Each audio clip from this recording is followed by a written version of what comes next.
What is it you want, Barry? What do you want? You want the moon? Just say the word and I'll throw a lasso around it and pull it down. Ladies and gentlemen, boys and girls, dying times here. Come with me if you want to live. That's it, man. Game over, man. Game over. The Force will be with you, always. Ladies and gentlemen, welcome back to 20th Century Geek. I'm your regular host, Scott Weatherly, and we are jumping back into the time vortex, and we might be travelling to 84, 91, 2018. We could be all over the place, pretty much like the plots in these later films. We are going to be covering the later films in the Terminator franchise. But I'm not doing it alone. Brian, you're back. How are you doing? I'm doing great, man. Thanks for welcoming me back. I really appreciate it. No, thanks for coming on. In fact, I'm going to say thank you for sticking around for these two films because, you know, we've talked about two fantastic sci-fi films and Terminator 3. Yep. And now we're going to talk about Terminator Salvation and Terminator Genisys. And then we're going to dip into a little bit of the comics. Yep. So, and, you know, it's almost weird because, like, you know, today me setting up my computer was giving me some audio problems. So it's almost like Skynet is coming online. They don't want us to do this episode, but we got to power forward and do it anyway, man. It's a suicide mission. It's a one-way trip. That's right. That's right. Yeah, Matt Smith doesn't want us to do this. I can his career. I can probably see why. Yep. So, yeah, we'll travel to 2009 and the release of Terminator Salvation. So, what are your initial thoughts on this? And before we get into anything, obviously it came out, it'd been 6 years since the release of Terminator 3. Yeah. So, what were your thoughts when Salvation was announced and it was coming out? Well, you know, it was a mixture, Scott, right? So it was one part excitement, of course, being a diehard fan of the franchise for such a long time, and honestly, it's one of those things where, I mean, the franchise has been so close to myself and even my wife that we even had the Brad Fiddel's score at our wedding when we entered the venue. We had the Terminator theme song play as we walked in to the reception. So it's and all my friends turned to each other and I saw them going, "Is this freaking Terminator?" So it was just it was perfect, you know. But with all that being said, hats off to that. That's amazing. Well, to you and your wife, spot on. That's amazing. You know, you got to come in with a splash. You know what I'm saying? You got to make a big move like that. But indeed. So with all that being said, Scott, I was one part's nervous, one part's excited, just like a lot of fans. You know, at the time, I was a pretty big fan of Christian Bale. You know, he had done some of the Batman movies, of course. He had done Equilibrium, which I'm a fan of, and American Psycho. A lot of movies. You know, some people really don't like him as much now. You know, but at the time, I was kind of excited about his casting because I felt like he was one of Hollywood's real big stars at the time. And I'm like, wow, what a coup for them to have gotten Christian Bale as John Connor. I couldn't believe it. But as the release date was coming closer and closer, just like Judgment Day coming closer and closer, I'm getting a little nervous. I'm like, I don't know if we should go. And we ended up going, I think, to a midnight screening. And then we'll talk about our feelings after that. Yeah. How about you, my friend? How about you? Similar, really. I mean, you're right. You know, I remember seeing the cast and you know, Christian Bale, let's say, big get. Like you say, was a sort of known as a method actor. Yeah. Was really sort of on a high, like you said, American Psycho. The Batman films, Equilibrium. He'd done The Machinist, so he was really sort of, you know, he was known to be a very intense actor. So I was like, oh, that's a get. And then Sam Worthington, who was, you know, famous for a hot minute. And then, you know, there's somebody that Anton Yelchin. I was actually quite a fan of him. You know, when he was around, sort of not just Star Wars, but Odd Thomas and some other stuff he'd done as well. So yes, yep. Looking at the cast, I was like, oh yeah, this could be really good. And then I remember seeing sort of the trailers, and this is one of those things in you know, your marketing. You either get it right or you blow it. And with many of the sort of Terminator films that they've done in the past, well, there's not, you know, more Terminator 2 really. There's a reveal, and this is going to be a bit of a running theme for this podcast. But there's a reveal, yes. And they showed the reveal in the trailer. Now, in the research for this, I was like, I may have made this up in my head. Like, I may have overblown this. So I went back to see the very first trailer. I YouTubed it, had a look at the first trailer. No, it's in there. So, so spoilers throughout all this. We're going to be talking it. But they reveal that Sam Worthington is a machine, like a Terminator, in the trailer. Oh, my God. And that's supposed to be kept a secret for at least an hour or not more in the film. Right.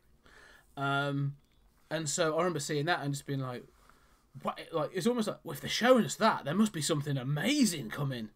No, that was it.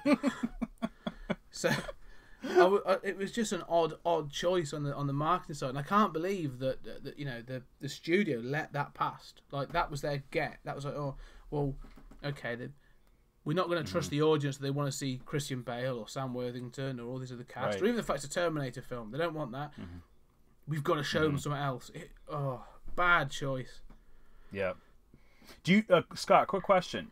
Do you think that they knew that Arnie really wasn't in the movie, in a real way, tangible way, that they were just trying to really kind of grasp at straws to get all the older fans back into it? Like you said, it had been a hot minute since Terminator 3 Rise of the Machines had been released, and this is really the first one that Arnie wasn't directly involved with. So I'm wondering if they were like really trying to throw everything at the wall to see what stuck, just to get people in the door, because I was very upset when I saw that, because I felt like that could have been a great reveal during the movie, especially how the movie plays, which we'll talk about, is, it's a big reveal moment. But if you see the commercials, you are almost just reverse engineering in your head, okay, how are they going to get to this point where he's a robot kind of thing? So yes. I don't know, man. It's I wonder if that's what they were trying to do. It's crazy. I actually, that's a really good point, and I think you might be right that they were like, well, the biggest or the biggest sort of name in the previous trilogy was Arnie.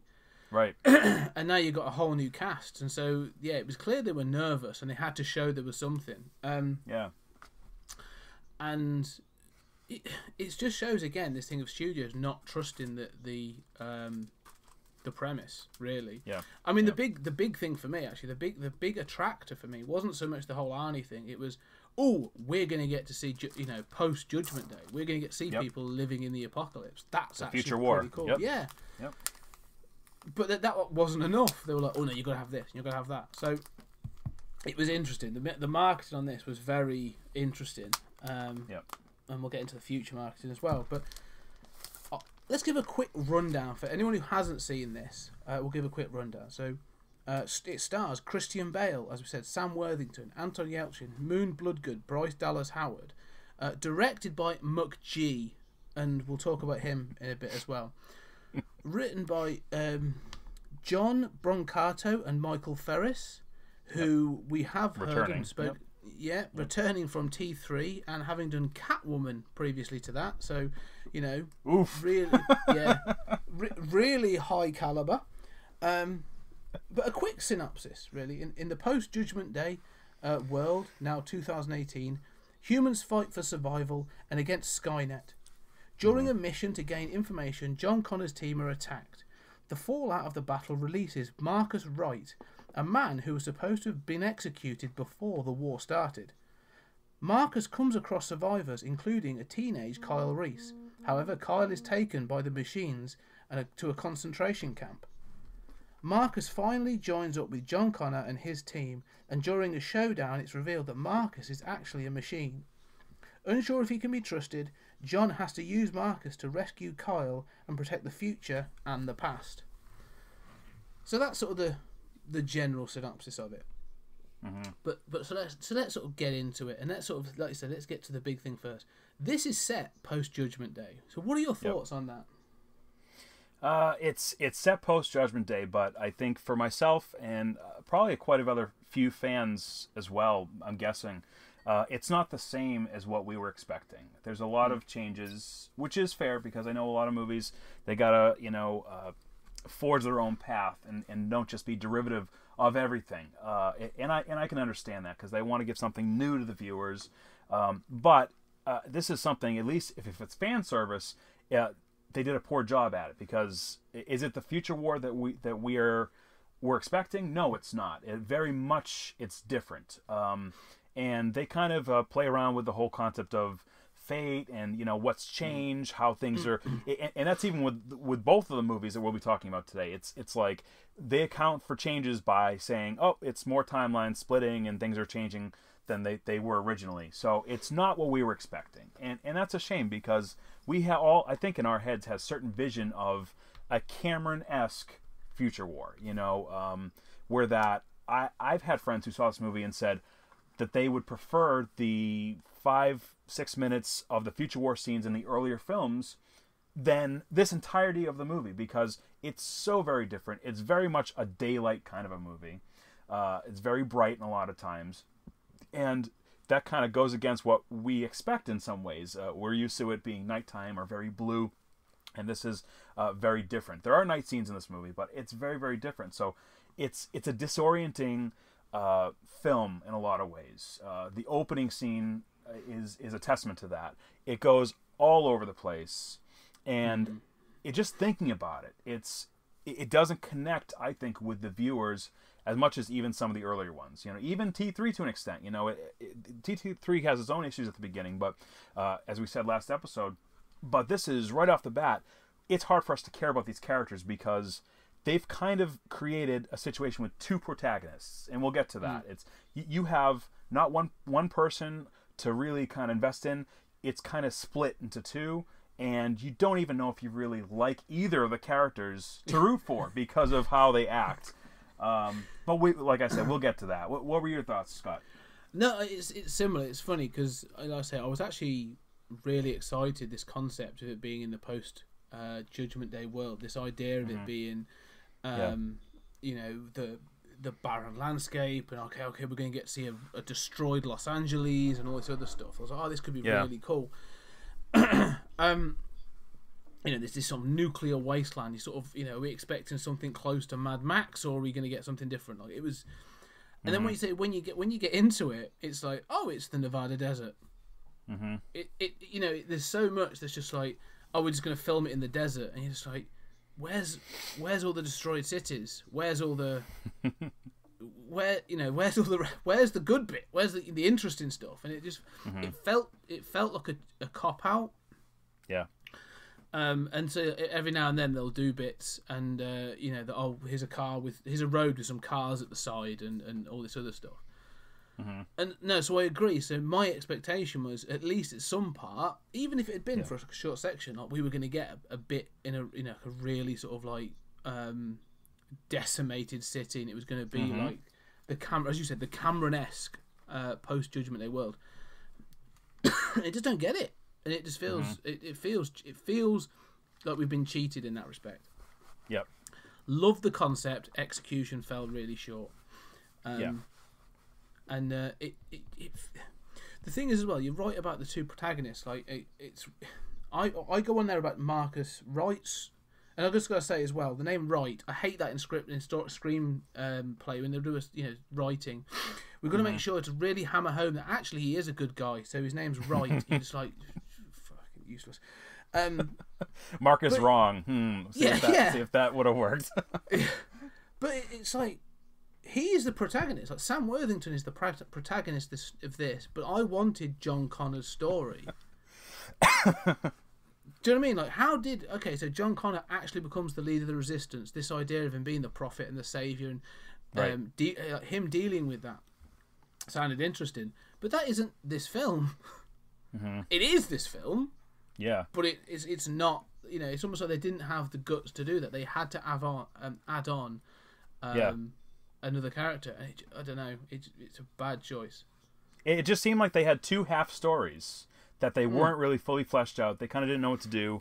And I mean, we're not privy to all the Hollywood machine and how like the rights, the producing rights went from person to person, and then like it's very, very strange stuff what happened. And then even like all the behind the scenes, like we just see the finished product, right?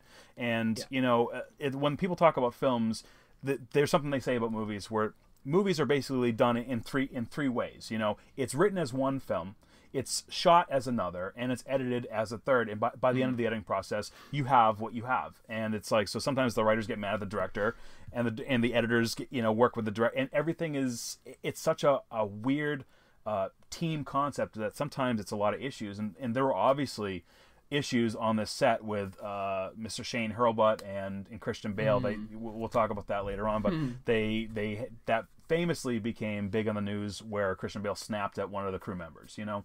And so there's just a lot almost stacked against this movie because it's hard to live up to Cameron's vision, of course, right?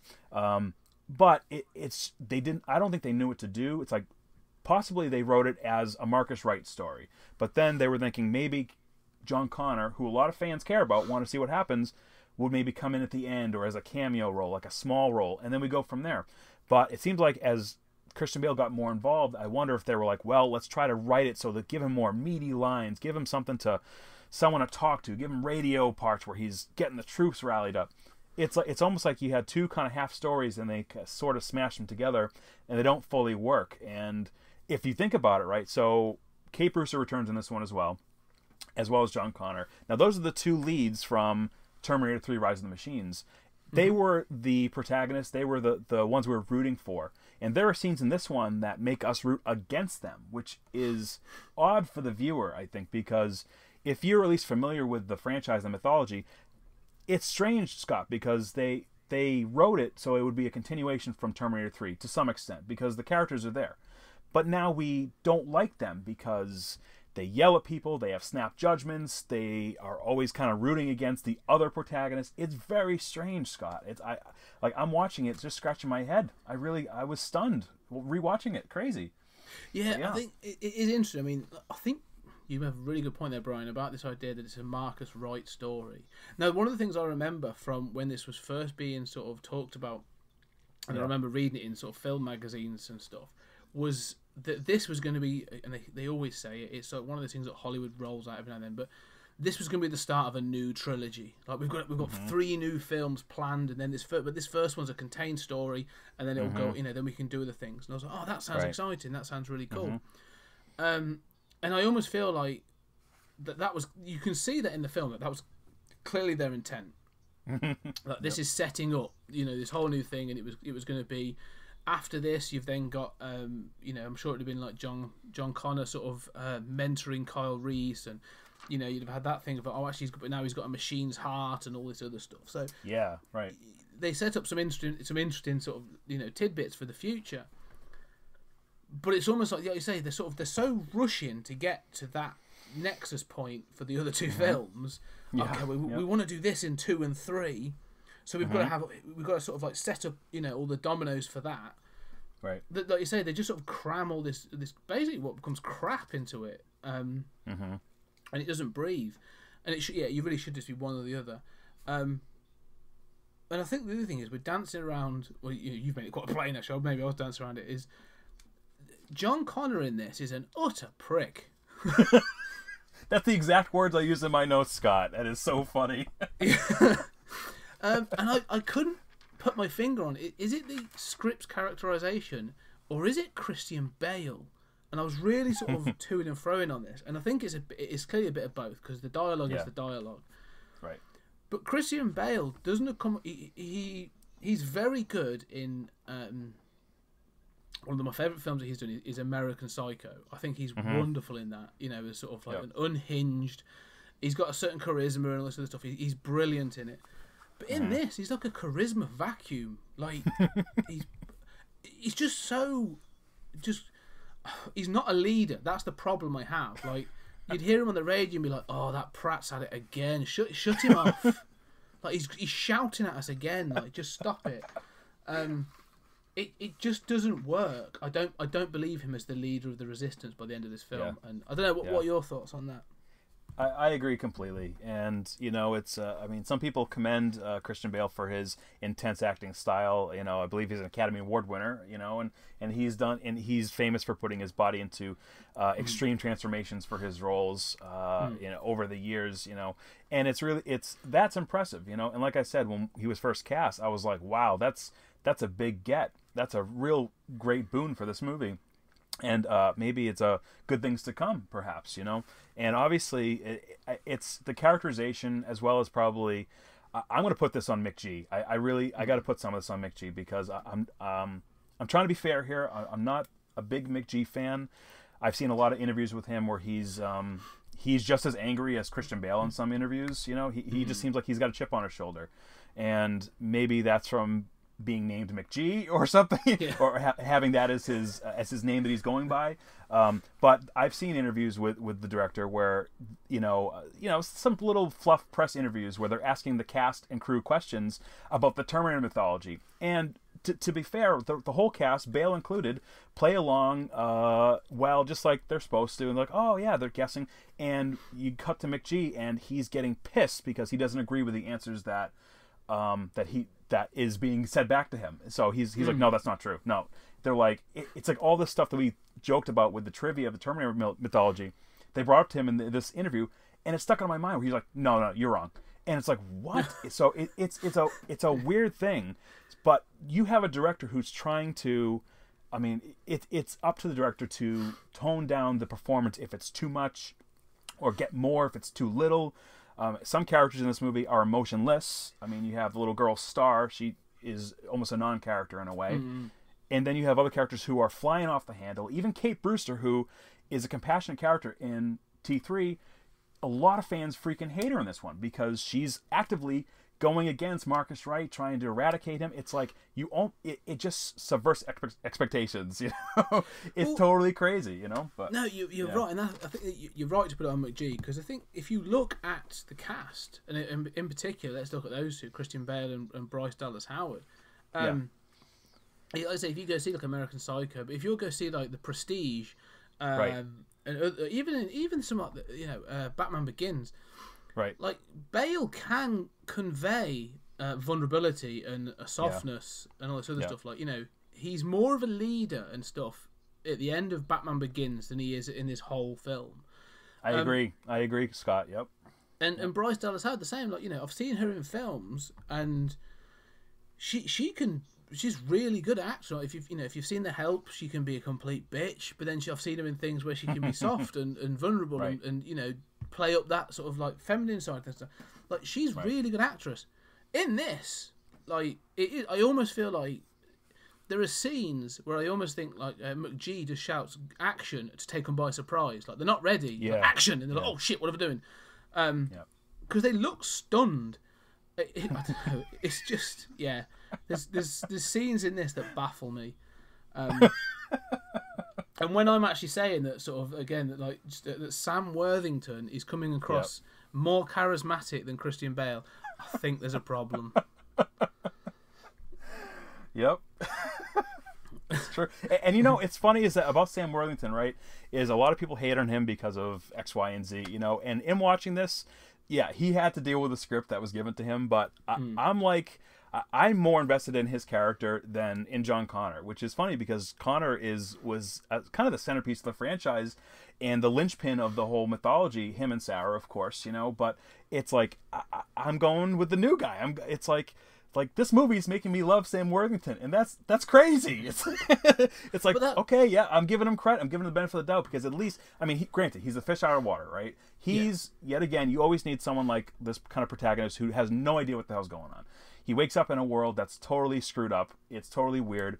And some people out there were saying that there's actually parallels to stories like Wizard of Oz. Did you ever hear about this, Scott? With Terminator Salvation equates to Wizard of Oz. Did you hear about this in some way? No, sounds interesting. So I won't go super into it because I don't remember the full details, but they were saying that there was some thoughts put in there that he's waking up in this new world. In a way, it's almost like an Alice in Wonderland or a Dorothy and Oz situation where he doesn't know what's going on. He puts on kind of a bluish jacket, and that's supposed to be an allusion to the kind of the blue dress, so to speak, for Dorothy. He follows a yellow lines on the road once he discovers the highway. Stuff like that, and it's like he's a Tin Man, basically. Like all this kind of weird stuff that it's like... and he gets to give his heart, doesn't he? Right, and that's another thing, too, with the heart. So there's like all these little parallels that were subtle, and I can appreciate that. But, it's like I said... It's subtle enough that a lot of people didn't pick up on it, and I mean, it is what it is. It's a very disorienting film from start to finish.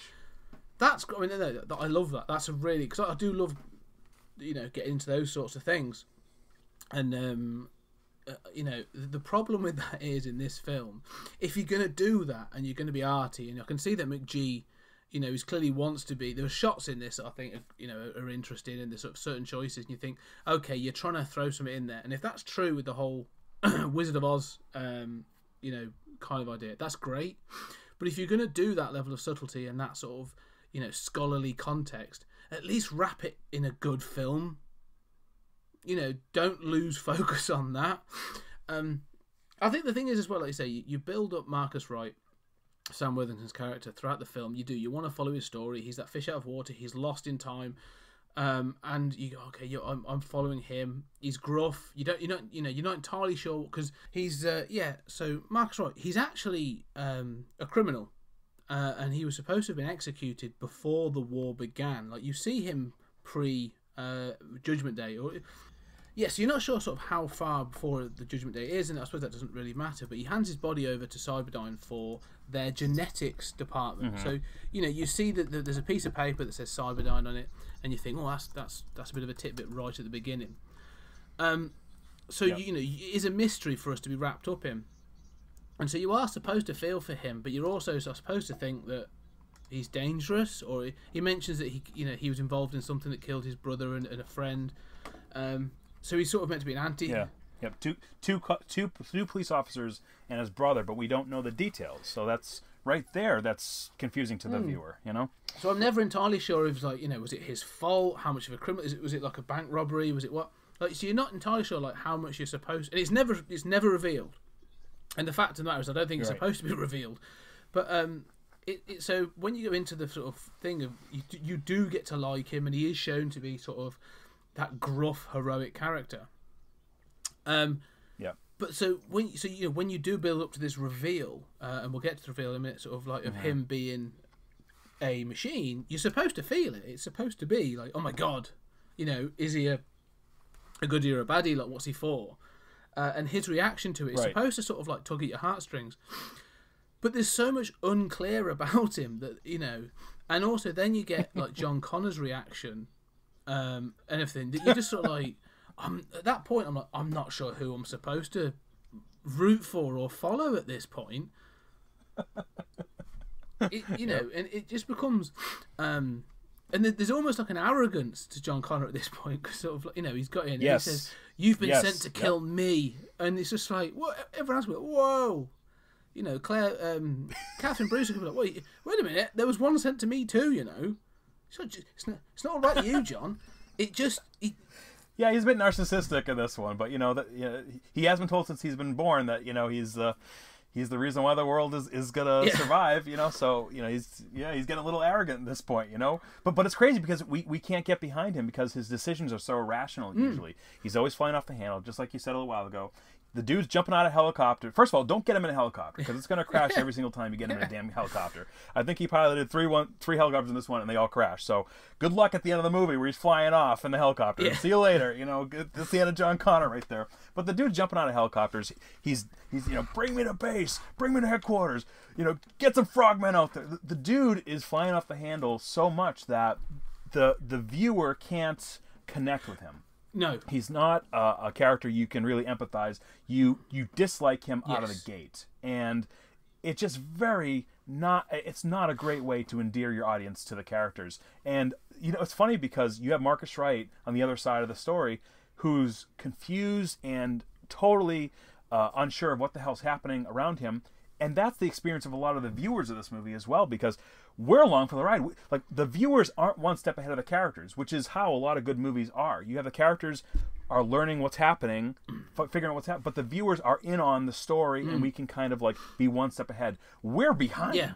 Like we're like as behind as Marcus Wright or further back. So that, I think, is just not an enjoyable experience when we're going, what's going on? Why is Connor jumping down a big giant technology gap in the earth? Like, what is going? Like, nothing makes sense at all, and the fact that we can't connect to the characters is frustrating. You and I watched the director's cut. Is that correct, Scott? Yeah.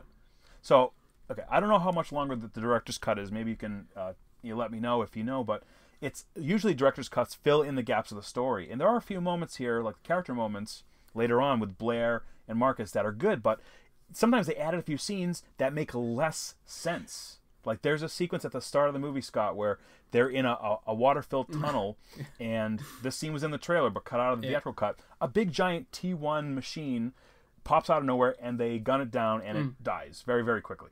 But they walked right over that part of the sewer, didn't encounter anything. It's only about 5 feet deep from what I can imagine. And this humongous 10-foot Hulk comes out of the water. Nothing makes sense at all. And that's a super frustrating thing for viewers. It is. It's so all over the place. It's just you're right, though. Like you say, the whole... the weird thing is, they want to give you like the minutiae of information, but they're not willing to fill plot holes. So you're right. So that opening scene... Yep.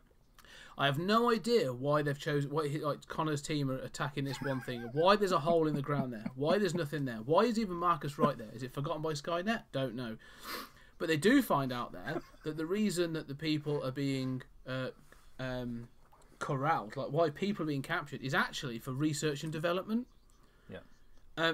So you know, well, she says, it says here they've been taken to an R&D facility, and you go, well, how do you know this an R&D facility? And then he sees the whole... He sees right. You know, there's a screen and it shows the sort of the T800, you know, the Arnie modelling sort of, in a graphic. And I'm like, oh, okay, so they're using humans to sort of like, so they can try and synthesize human flesh. Okay, that makes sense. Yeah, right. But then when they get to the end of the film, they've already done it. So I'm like, well, what's Skynet doing with all these people then? I don't understand. I'm struggling with this. So what are they trying to develop now? Because... the next development is the T1000, which is all metal. So it's it's they try and give you something and they go, nope, not that. I don't know. It's there's some visuals in this that are quite good. You know, when there's a huge collection kind of robot that attacks a petrol station, and this is the harvester they call it. They've got like the motorcycle robots, and they've got the hydro bots, the sort of things in the water. All those are really cool ideas. I like some of those ideas because why would, if you're Skynet, you want to be as efficient as possible. Yeah, why would everything be on 2 legs or walking, and why would it look human? There'd be all these different things. Yeah, but that's about it. And then we get to Kyle Reese. Let's just quickly talk about... I mean, Anton Yelchin I actually quite like. He's a good actor. Passed way too soon. Really tragedy. But in this, like... we've talked in the past about them sort of like shoehorning in past dialogue as a bit of a wink and a nudge. Yep. Yeah. This is the first time that I actually feel like... So, Kyle saves Marcus. And actually says to him, like, come with me if you want to live. And it's the first time I'm like... Well, actually, he did say it in the first film, so yeah, I'll accept that. That's fine. It sort of feels fine. Yeah. But then we find out that it's Marcus Wright that happens to teach Kyle Reese about, loop your shotgun over your shoulder and wear it under your coat. And I'm like, oh, no, stop it. Like the first part, I'd accept that. Like, he would say that. Now you're just trying to force in sort of like it's that minutiae of detail again, which like it doesn't need it. Stop it. Right. So, yeah. But I think this falls into the same trap as movies like the first Alien vs. Predator, for example, which I know you did a thing with the Predator films a while back. But it's like was it Paul W. S. Anderson or Paul Anderson? He directed AVP, and it seemed like he put so many little Easter eggs in to honor the earlier movies that he sometimes missed the bigger picture to make the film gel more with that series. And I think that's possibly similar to how McG and the writers of this film they missed the boat as well, because there are lines here, like just like you said, Scott, you have the come with me if you want to live. He says to Marcus says to Kyle and Star, what day is it? What year? That's like the cop from part 1. You have John talking to Blair later on in the movie when they're discussing the fate of what they should do with Marcus when he's held captive. Blair keeps calling him a him, and he says the line like Sarah said. He says, he's an it. He's not a him. Don't humanize him.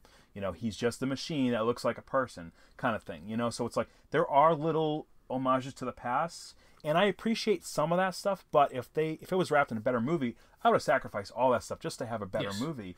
And I can appreciate the attempts to bring in the T-600 robots into the series, the Terminators, and they do fit the description of what the earlier films described. They're bigger, they're easy to spot, however, but they're hulking monsters. They're kind of running down a little bit. They're not as smart as they will be eventually. But I mean, that kind of makes sense if they're harvesting human tissue. They're trying to do genetics tests, where now the next logical step is flesh and blood machines, cyborgs basically. But so that kind of makes sense. But the rest of the movie is really all over the place. It's hard to pin down. Is. And so I think at that point, I mean, I think we've both sort of voiced our opinions on Terminator Salvation.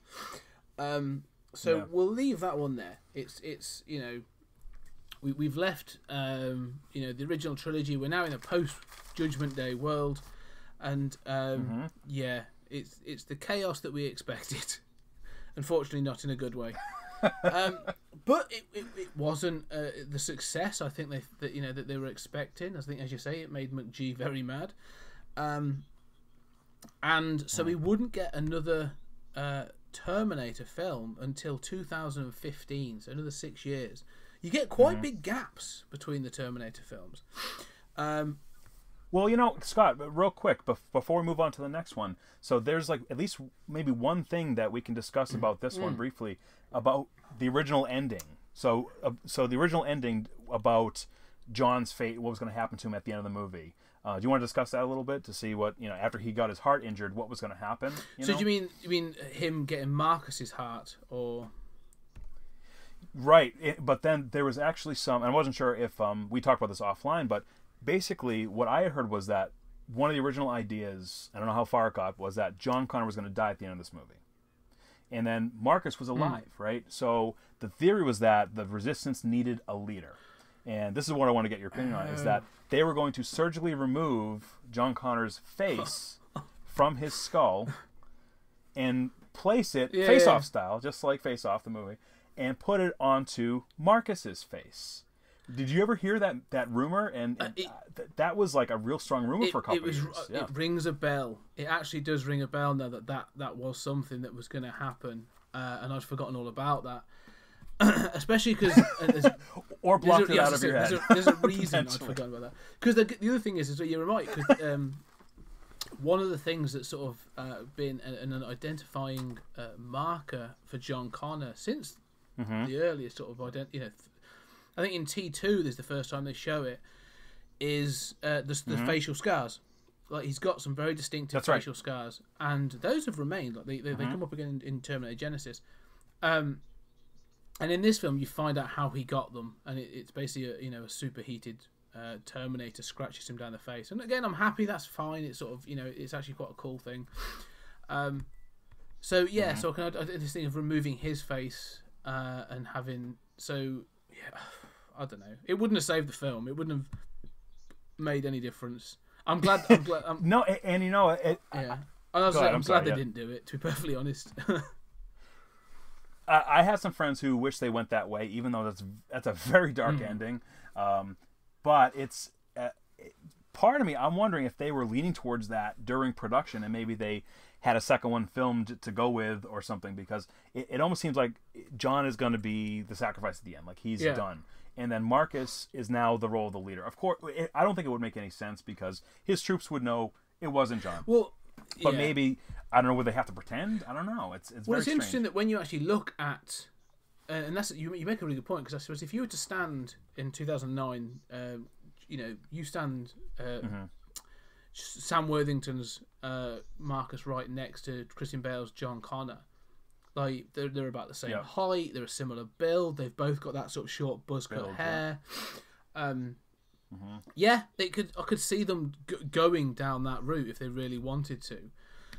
It would have been a thing. I mean, fans complain about the ending that's in the movie as it is, because if you think about it, John Connor gets mortally wounded by a T-800. Which, first of all, it's nice seeing the T-800 being a villain again. I thought that was great. I was actually pretty excited when they had Arnie's visual as the T-800, that got me jazzed, believe it or not. I was pretty excited really well about done, that. actually. That's one of the things I liked about the movie. That's really well done. Yeah. Yeah. I was excited about that, and the fans in my cinema were excited about that too. But, you know, when I think about the ending, a lot of fans hate the ending because, think about it. John Connor got his heart mortally wounded, and now they're doing open heart surgery for him by a veterinarian in the middle of a sand-swept desert, basically. What could go wrong? You know, no, well, please, you're fine. You know, it's just... They can do it now. That, you know, you can have a heart transplant. It happens every day, I assume. You know, those sort of... But it's done in, like you say, a sterile thing. And not only that, they go down extensive checks to make sure that the organ is going to be accepted by the body. So, yeah, it could have just been rejected. Like, you could have just lost both of them off the back of this. It's right. It feels like it's a silly screenwriter ending. Do you know what I mean? It's like, oh, we need a dramatic ending. We need something to sort of like keep people enticed about. This is what it's going to be, and it's not well thought out. You know, I'll still take that over the face ending though, because that was something I would have. I still prefer the heart surgery ending rather than to slicing off Christian Bale's face and stapling it to Marcus Wright's head. I mean, that's just bothers me. Unless there was going to be a major casting shift for the next Terminator film and Nicolas Cage was going to play John Connor. In that case, I'm in. That's great. But yeah, so you know, this, let's say, Terminator Salvation didn't do as well as they'd hoped. They shut down the rest of this idea of the future post Judgment Day trilogy. It all got shelved, and we get a new reboot in 2015 with Terminator Genisys. And again, you know, they've brought, as you just said, they tried it without Arnie pretty much in Terminator Salvation, so they're bringing Arnie back. So the big draw for this one was that Arnie was coming back, and that you were going to get the young Sarah Connor and all this other stuff. And I remember them teasing that you're going to get scenes from the first Terminator and all this other stuff. So what were your thoughts when you first heard of, you know, Terminator Genisys? It was frustrating because as much as I had mixed feelings towards Terminator Salvation, there were some story elements that I thought they could carry forward to a next movie or two. And it sucks when they have to recast so soon after the quote-unquote start of a trilogy. But, you know, it's one of those things where it's you just don't know. So, honestly, it's going into it. I was apprehensive, of course. It was interesting that Arnie was coming back. And actually, to be honest, it was nice to have him back in this movie, even though he's, you know, it's not a central role for him. But he's in it quite a bit, which was actually pretty...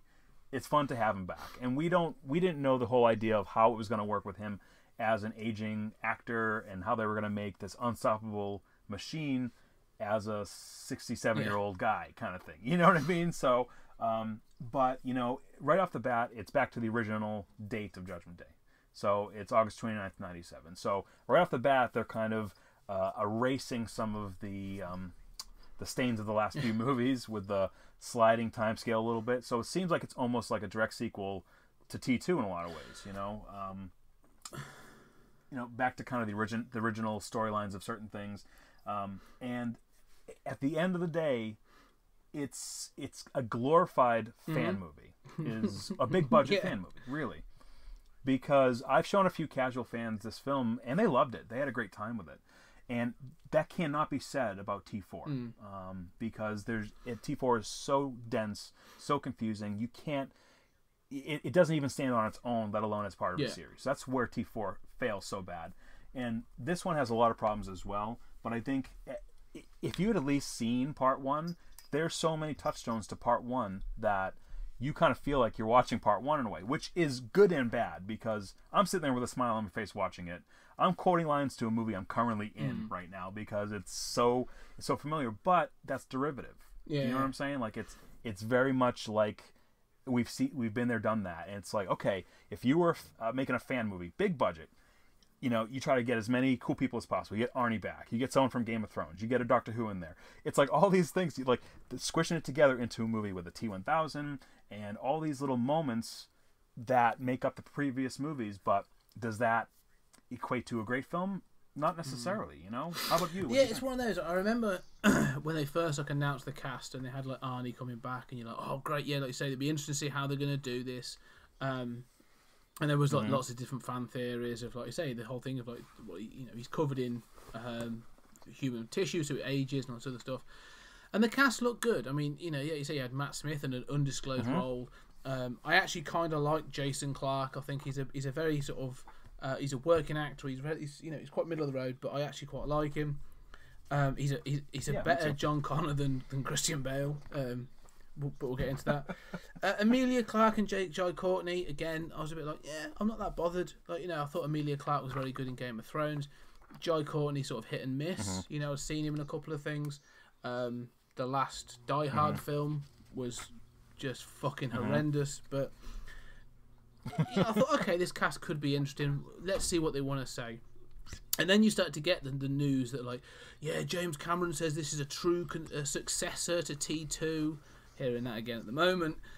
This has got it all right. It's going back to basics, blah, blah, blah, blah. So I was all in, to be honest. I was like, okay, yeah, I'm in. And then I sat down, and I actually, to be fair, I do, when I get really excited for a film, I watch the first trailer, and then I will blank it out. I'm like, okay, I'm going to see it. I don't need to see the bits and pieces. So I saw the first trailer, and I was like, okay, there's some stuff in this that looks good. I think I'm just going to, I really want to go into it fresh. And then I went to see it, and when we get to my plot description, you'll probably get how I feel about this film. I'll quickly run over sort of the players in it. So, like as we said, you've got it's directed by Alan Taylor, who had done Game of Thrones work. So he'd already worked with Emilia Clarke. He did Thor: Dark World. So he'd done sort of big budget stuff.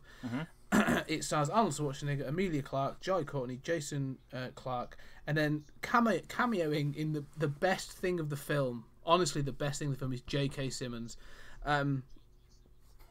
Written by Lita Kalogrolis. I can't pronounce that terribly, so apologies for that. And Patrick Lussier.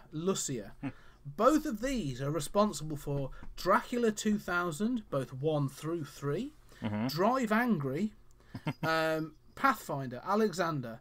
However, the sort of Lita had also been involved in Altered Carbon and Alita Battle Angel, so she seems to have redeemed herself a bit. But why in God's fucking name would you get his only writing credits are Dracula 2000 1 through 3 and Drive Angry? That's not a stamp of he hasn't worked since this film, by the way, and he hasn't worked much before. I have no idea. It baffled me why these people were involved in this film.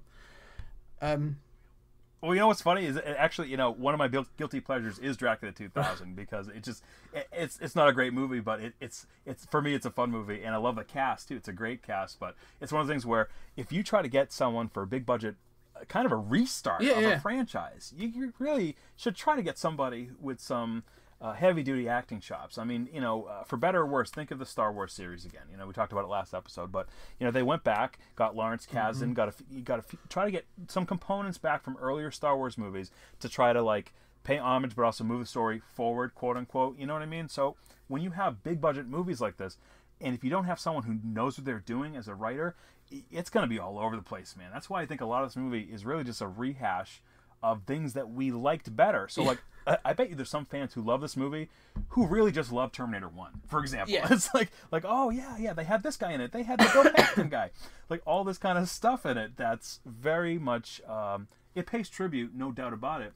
But I wonder how people feel. And there are moments in this one that I do enjoy. I did love seeing... the TechCom units storming the camp at the beginning. Well, I felt this was... there is something I'm going to write, because I started to write this film's plot, and I got about a paragraph in, and I just wrote, fuck this film's plot, fuck it. That's what I'm not going to explain it, because I thought, like you say, I was going to give an overview, and that's the problem with this film. You cannot give it a concise explanation, because it's just I think I put in my notes, it's Terminator 1 plus some random stuff. I think I put, it's kind of what it is, because there's a lot of T1 in here, and that's what I did appreciate about it. There are some moments that lead you to a potential Terminator 1 situation where they storm the camp and they destroy the machines and they get to the time displacement field. That stuff was actually really cool, and seeing John, believe it or not, I enjoy the part where you have John and Kyle when they're prepping the time machine, where they're having some banter, some light banter, and you have a connection there that has been missing for a movie at the very least. I felt more in that little scene of John Connor as a character, and maybe this is due to Jason Clarke being a workman actor, but it's just, I love seeing them interact and being like, okay, this is cool. We've never seen this before. We've never really seen them interact in this way, and that's a really great thing, because we only either saw Kyle or John. No, I agree. That was it. And I have to say, you get the opening monologue, and the moment he says, 29th of August, 1997, and I was like, oh, okay, so they've eradicated Salvation and T3. Okay, I'm happy with that. And then I thought, but the reason that Judgment Day moved beyond 1997 was because of the events of T2. So they're actually eradicating T2 as well. So this is actually only incorporating T1. But you need to have seen T1 and T2 to understand this film. Yeah. So I was like, that's a good point, okay, Scott. that's interesting. Yeah. But because Miles Dyson is still alive in this one. Yeah. You're right, Scott. So they talk about Miles Dyson because Danny Dyson is actually, his son is the one that creates Genisys. Correct. So there's all that sort of stuff. And then the interesting point is, you say, is that opening beyond that, but that first bit, the post-apocalyptic future with John Connor and Kyle Reese, is the film I wanted in the first place. And I quite like that first, was it about 20-25 minutes or so? I really do enjoy that. I think Jason Clarke's very, very good. I think he's a lot more charismatic and than Christian Bale. Like, I understand why people are following him, and it plays well. And this movie, real quick, this movie has the same kind of concept as T4 in a way, Scott, right? So you have in T4, John is the prophet, right? He's almost like he's the prophet of doom. He knows what's going to happen and when, and it doesn't work in that film, I think. In this one, even though it's very brief, I was really invested in that part of it, because you have him, he's saying stuff before it comes up on the screen. They're like, where did the Terminator go? And he's like, Los Angeles in the year 1984, and they're like, holy crap. He like, and the fact they look at him in awe is like, this guy, he doesn't know the future, but he cheats. Yeah. That's what he says. Like, he knows enough signposts from his mother that he can lead the team. And I do believe him as a leader in this one. I do. Before everything hits the fan, unlike Christian Bale in the last one, I kind of do see him as someone that rallies the troops, and these guys would die for him. I could see that. I don't see people dying for Christian Bale in the last one. I really don't. Well, the thing is, the John Connor we've seen in the previous film, so even like the Edward Furlong and the Nick Stahl one, they are all about saving humanity. Like, they actually have a really humane, compassionate side to them. Like, the whole point of John Connor in Terminator 2 is teaching the Terminator you don't have to terminate people, And so in the same with Nick Stahl in the third one is, it's all about, like, he is sacrificed at the end of that film, just regardless of how crap some of the other bits are. Like, that finale, as we talked about, is him putting everything on the line to go and destroy what he believes is Skynet, and he does all those right things. Right. Those actions are John Connor, and that's where I feel that those characters would become, at least for the first half of this film, that Jason Clarke, John Connor, not the sort of basically sort of compassionless psychopath that is Christian Bale. It's a complete disconnect. So no, I really enjoy the opening scene of this film. Now, I'm actually going to say there were a few. It was one of those films I was like, I honestly hate this film overall. I'm going to be honest. But there's a couple of things in this film that you start to nitpick, don't you? So even in this opening scene, although I really like it, there is two bits that really bother me. And it's weird. I feel that it's going to sound weird, but I feel Salvation got right better than this film. So when they go to the plant where they're going to blow up the time device, they're on a truck, and they're all hidden in the back of a truck. They're trying to be sort of like covert, and that truck is being driven by a T-800. And I'm like, all right, they've got trucker T800s. That seems a real waste of that unit that's supposed to be a Terminator. This one's like, oh no, he's not Terminator. That's Jeff, the trucker one. Like, it's why we've almost got like driverless cars now. Why? And it's like the only way the other Terminators realise that the vehicle is a covert unit because he's been deactivated. It's not an activated Terminator. I'm like, I'm really not sold on that. That this should be a driverless vehicle.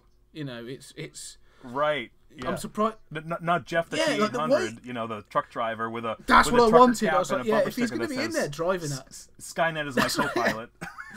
That's what I wanted. Sort of like, it just really bothered me. I've never noticed before, and then just watched this, and I was like, that's so stupid. That's ridiculous.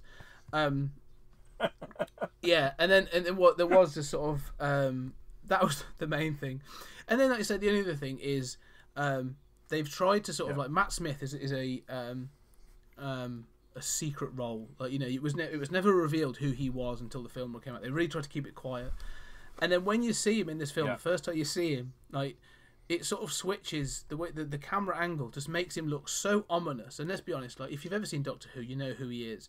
But even if you didn't know who he is, the camera's set up. He's just so obvious in the background that you're like, oh, well, that guy's clearly going to do something because he looks iffy. Like, they're focusing a lot on him. And I don't know.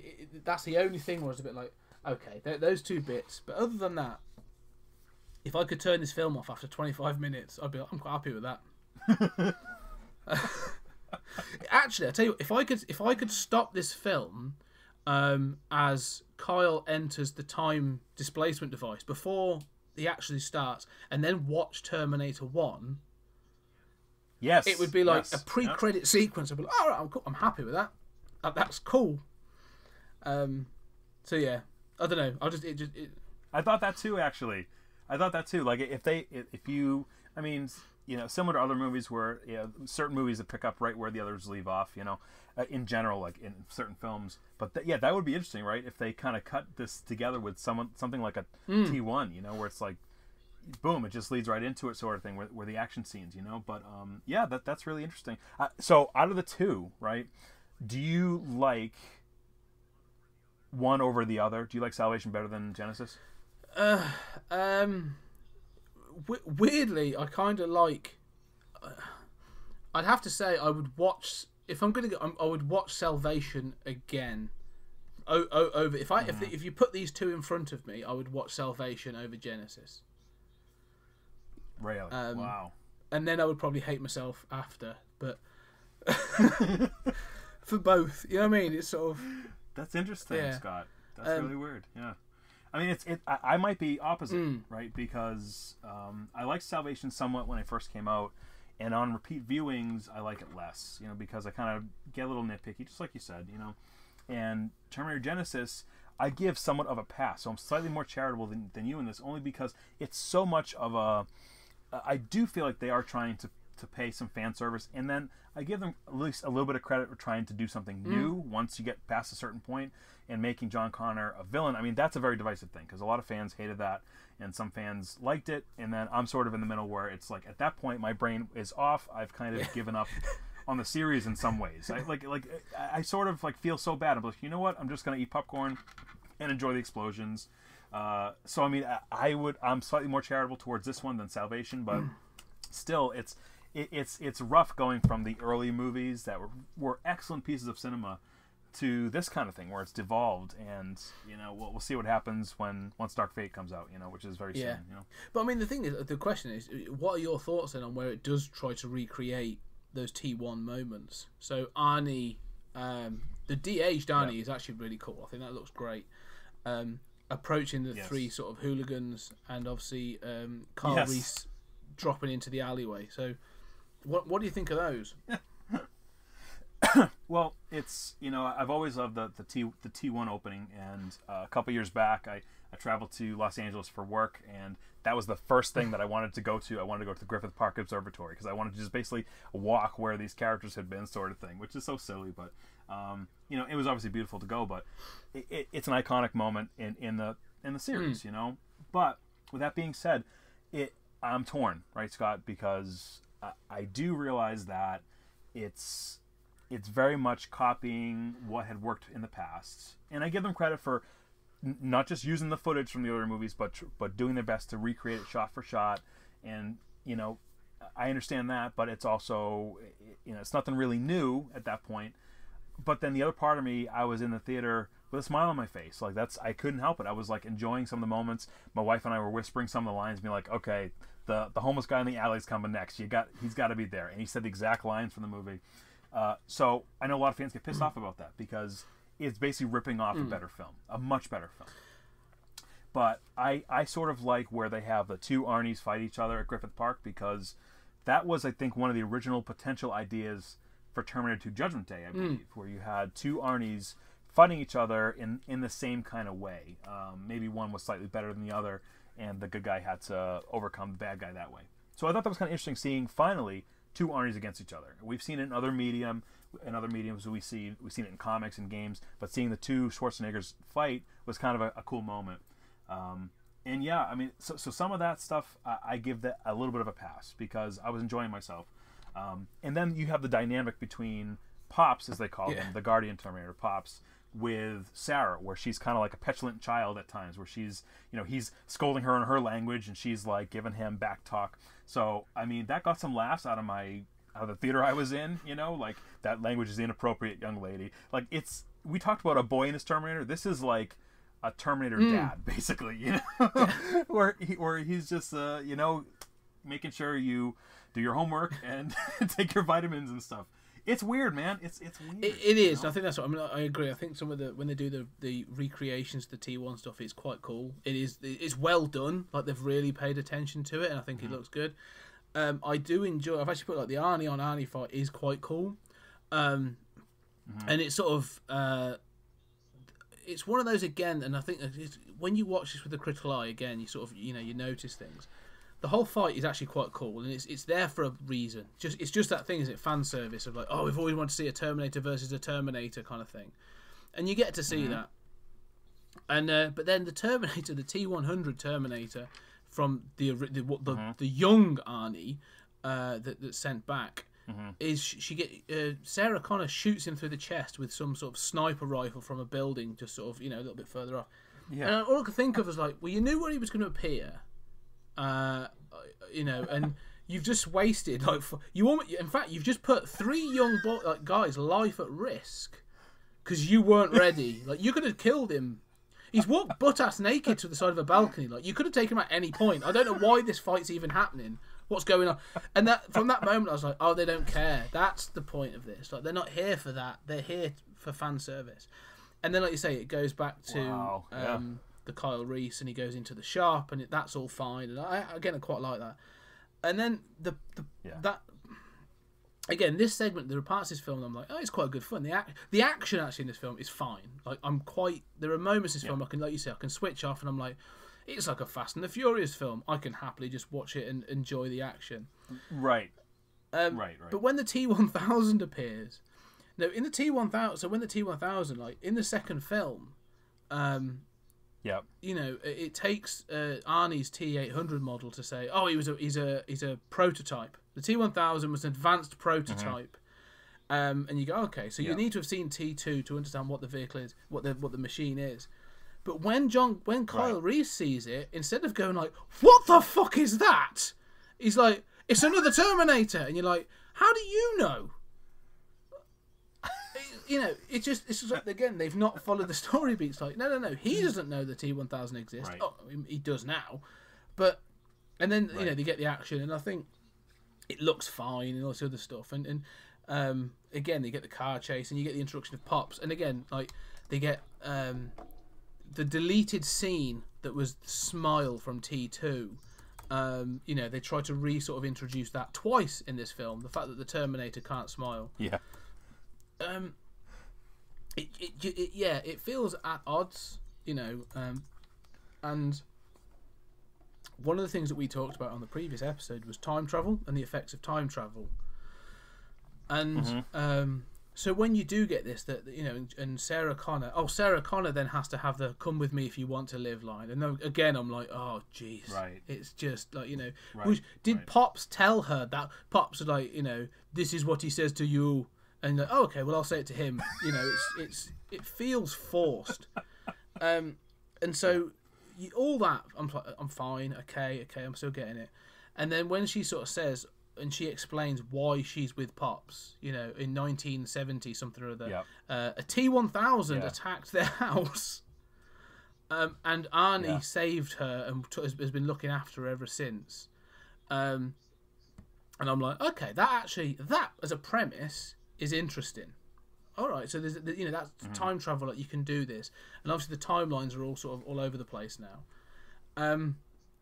And then, but when they ask him, who sent you back? And this is in the dialogue, even sort of like doesn't give a shit. And it says to him, like, so who sent you back? He's like, those files are classified. He says, well, that's convenient. And I'm thinking the same thing. That's convenient. All right, well, clearly we're not supposed... I think we all said that. Yeah, clearly not supposed to worry about that. We'll roll over that. And then, and it just... That was the point, that moment when they're in the van and they're sort of driving away and it's all gone to that thing of like the smiles and they said the jokes and don't worry, this will be explained in a future film. Even then I was thinking, no, it won't. No, it won't. Yeah. They kind of pull a little bit of Austin Powers, The Spy Who Shagged Me, or like, or whatever the second one was. So because they have, I think that was the one where they say. Austin's asking Basil. He says, "Well, what's this doesn't make any sense." He says, "Don't worry about it." He said, "That goes for you too, viewer."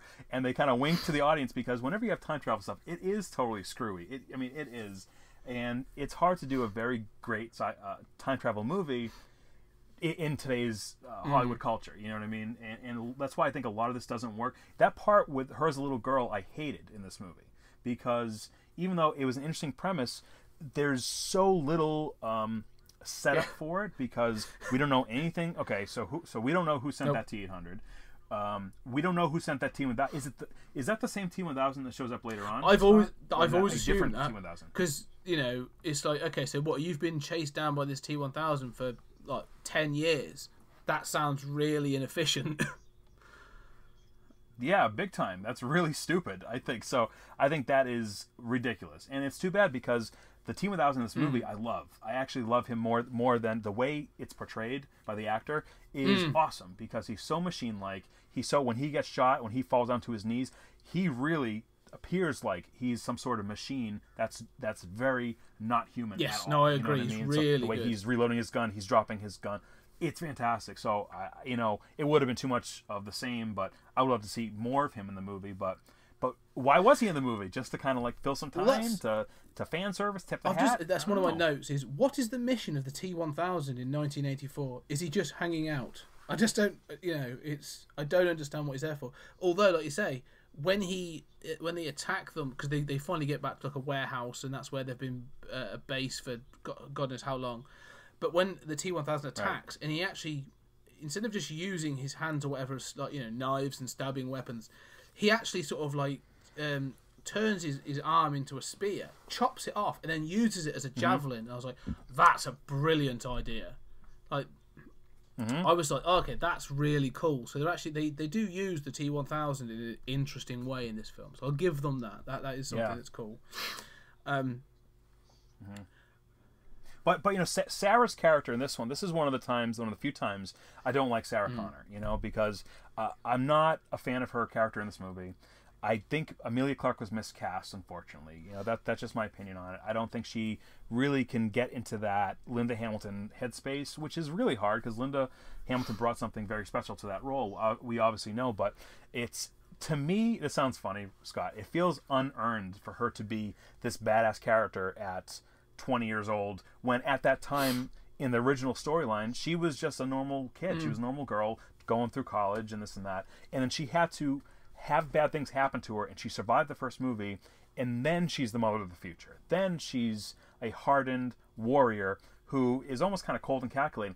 But instead now we have Emilia Clarke, who kind of reminds me more of a young Sarah Connor. Obviously, she's not as battle hardened, but she's a know-it-all. She's kind of a brat, and up until the end of the movie where she kind of softens a little bit. Maybe that's the payoff, but I'm just annoyed. And my wife's sitting there going, oh my God, well, she just shut up, kind of thing. So it's just one of those things where it's like, I can't root for this character because she knows everything that Kyle's telling her. She's like, yeah, I know. Okay, shut up already. We know this. She does. She comes across like a bratty valley girl.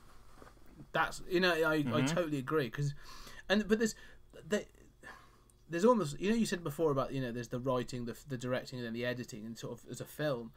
I almost feel like with this character there's something similar. Like in the dialogue, I can see where they're trying to go with the character. Like she hasn't had a childhood from the age of 9 onwards. Like she's been raised by a Terminator with certain knowledge, and that will mess you up to a degree.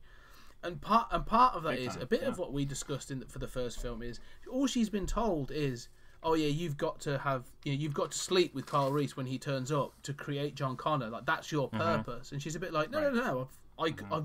So the fact they give her more agency to be more proactive, to be like the T2 Sarah Connor, I'm like, okay, I get why you've done that. This is the 21st century, makes sense. Right. Yeah. But then to put it on like a 19, 20-year-old where she is like, I don't love you. I'm not going to sleep with you. I don't do it. And she's like, oh, like you say, shut up. Like, you're right. You know the future. This guy's Kyle Reese. She's like, I know the future, and I'm like, Kyle's lived it. Listen to what he's got to say. You know what I mean? He might actually be helpful.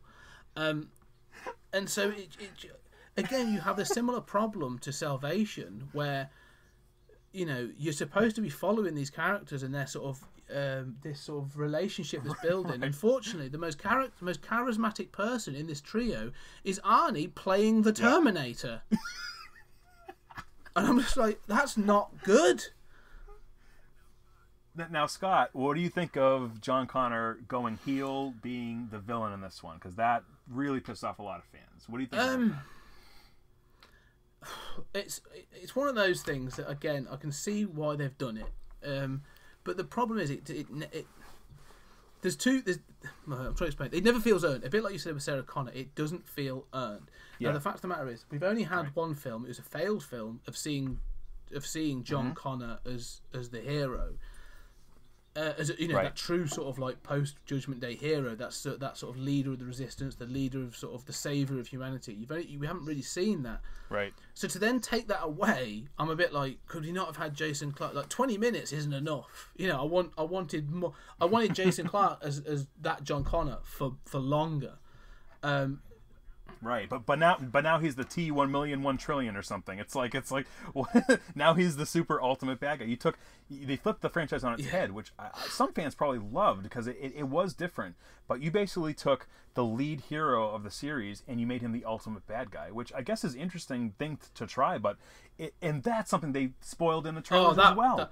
I couldn't believe it. Oh my God, that was one of the things when they spoiled that. Yeah, and that blew my mind. That, as you say, not only are you going to spoil it, but like not only are you going to do it in the film, you're going to spoil it in the marketing. Like opening trailer, did not learn a lesson on that one.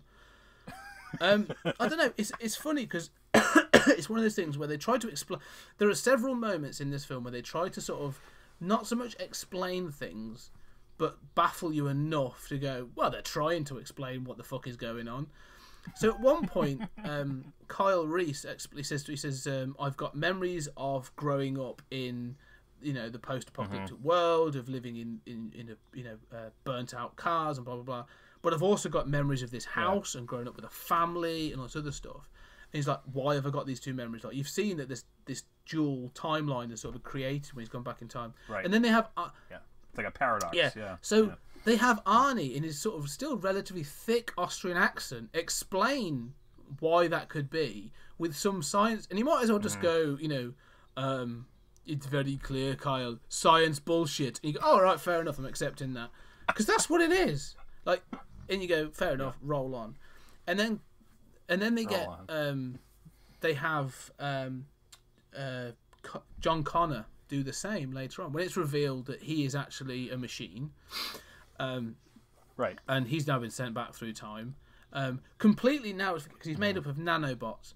They sort of like they sort of did it with T2 as well. But this whole thing of like, oh no, it has to be surrounded by living tissue to go through time. That's the way the time machine works. Like, Everyone seems to have forgotten that, Right. apart from when they need it. So, because it's incredibly important to this film, but he's not covered in living flesh. He's covered in nanobots. But then he actually says, like, you know, Sarah Connor says to him, like, says, John, he pulls up a gun and he's threatened to shoot her. He says, "You can't shoot me. I'm your mother. If you kill me, you won't exist." And he says, "That's not true. We're exiles in time. We, you know, the laws of sort of causality basically don't apply to us." And again, I'm just like, oh shit! This is so lazy. You know, you clearly wanted this result. Like this, so they're in a writer's room. These two people writing this are sat in a room and gone, ooh, John Connor's the baddie, and they've gone, "That's brilliant. That's it. That's the payoff. That's where we're going. How do we make it happen?" Yep. And they've worked backwards from it again, and you're just like, haven't they? So yeah, I think again, I like the design. I actually really like the design. So when he's sort of, you know, he's become like a robot thing, and they've got the nanobot stuff. I quite like it. I think they use the technology quite well, a bit like they did with Robert Patrick as the T-1000 in T2 and stuff. They've got some good ideas, but generally, yeah, I think it's bullshit. What do you think?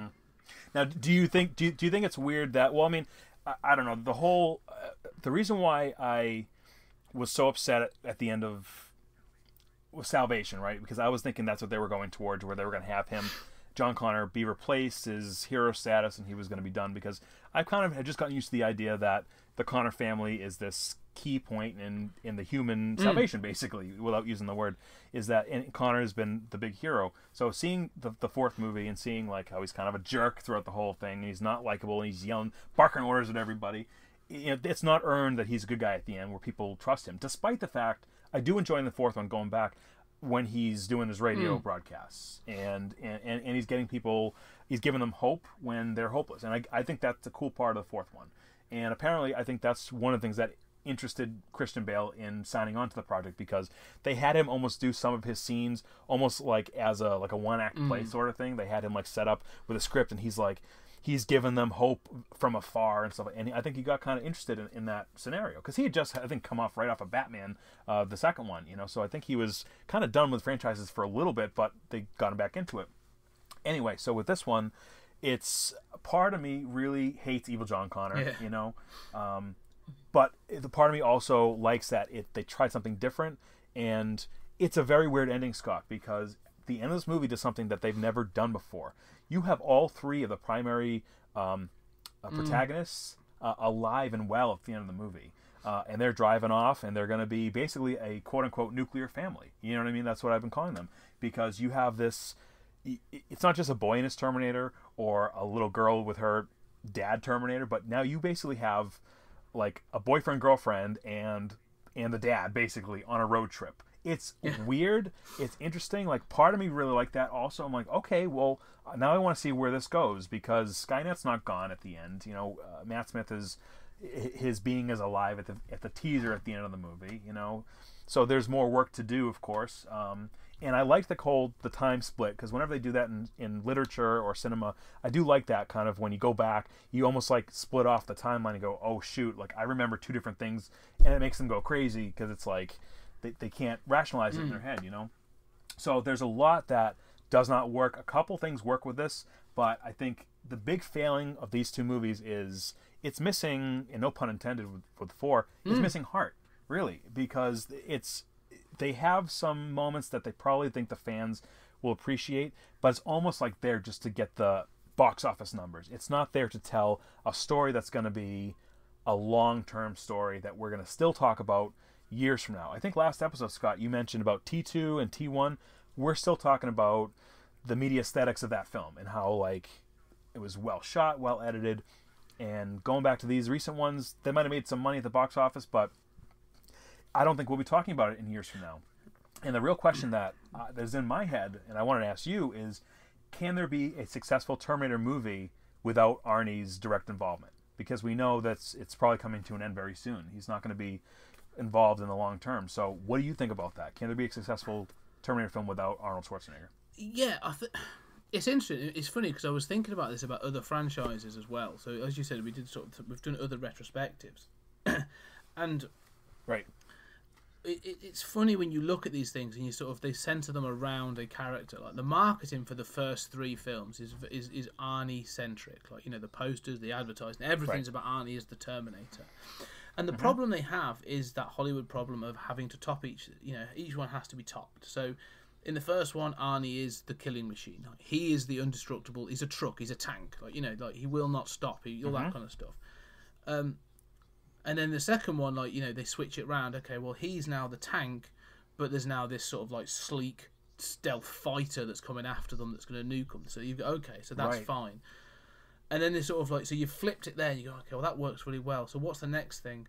Oh, okay, well, we've already done the T-1000, so we can't repeat ourselves. And we still want Arnie to be involved. Right. So we can't make Arnie the T-1000. Well, we could have done, but no, we like him to be that sort of T-800 style. So, okay, we'll do that.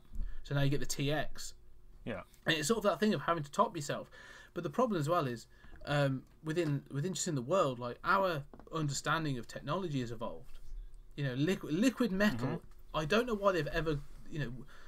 To me, the liquid metal is still way more impressive than the nanobot stuff because it seems more advanced to me. I'm still no, liquid metal sounds badass. So that's really cool. But they keep going back to these things of bleeding edge technology.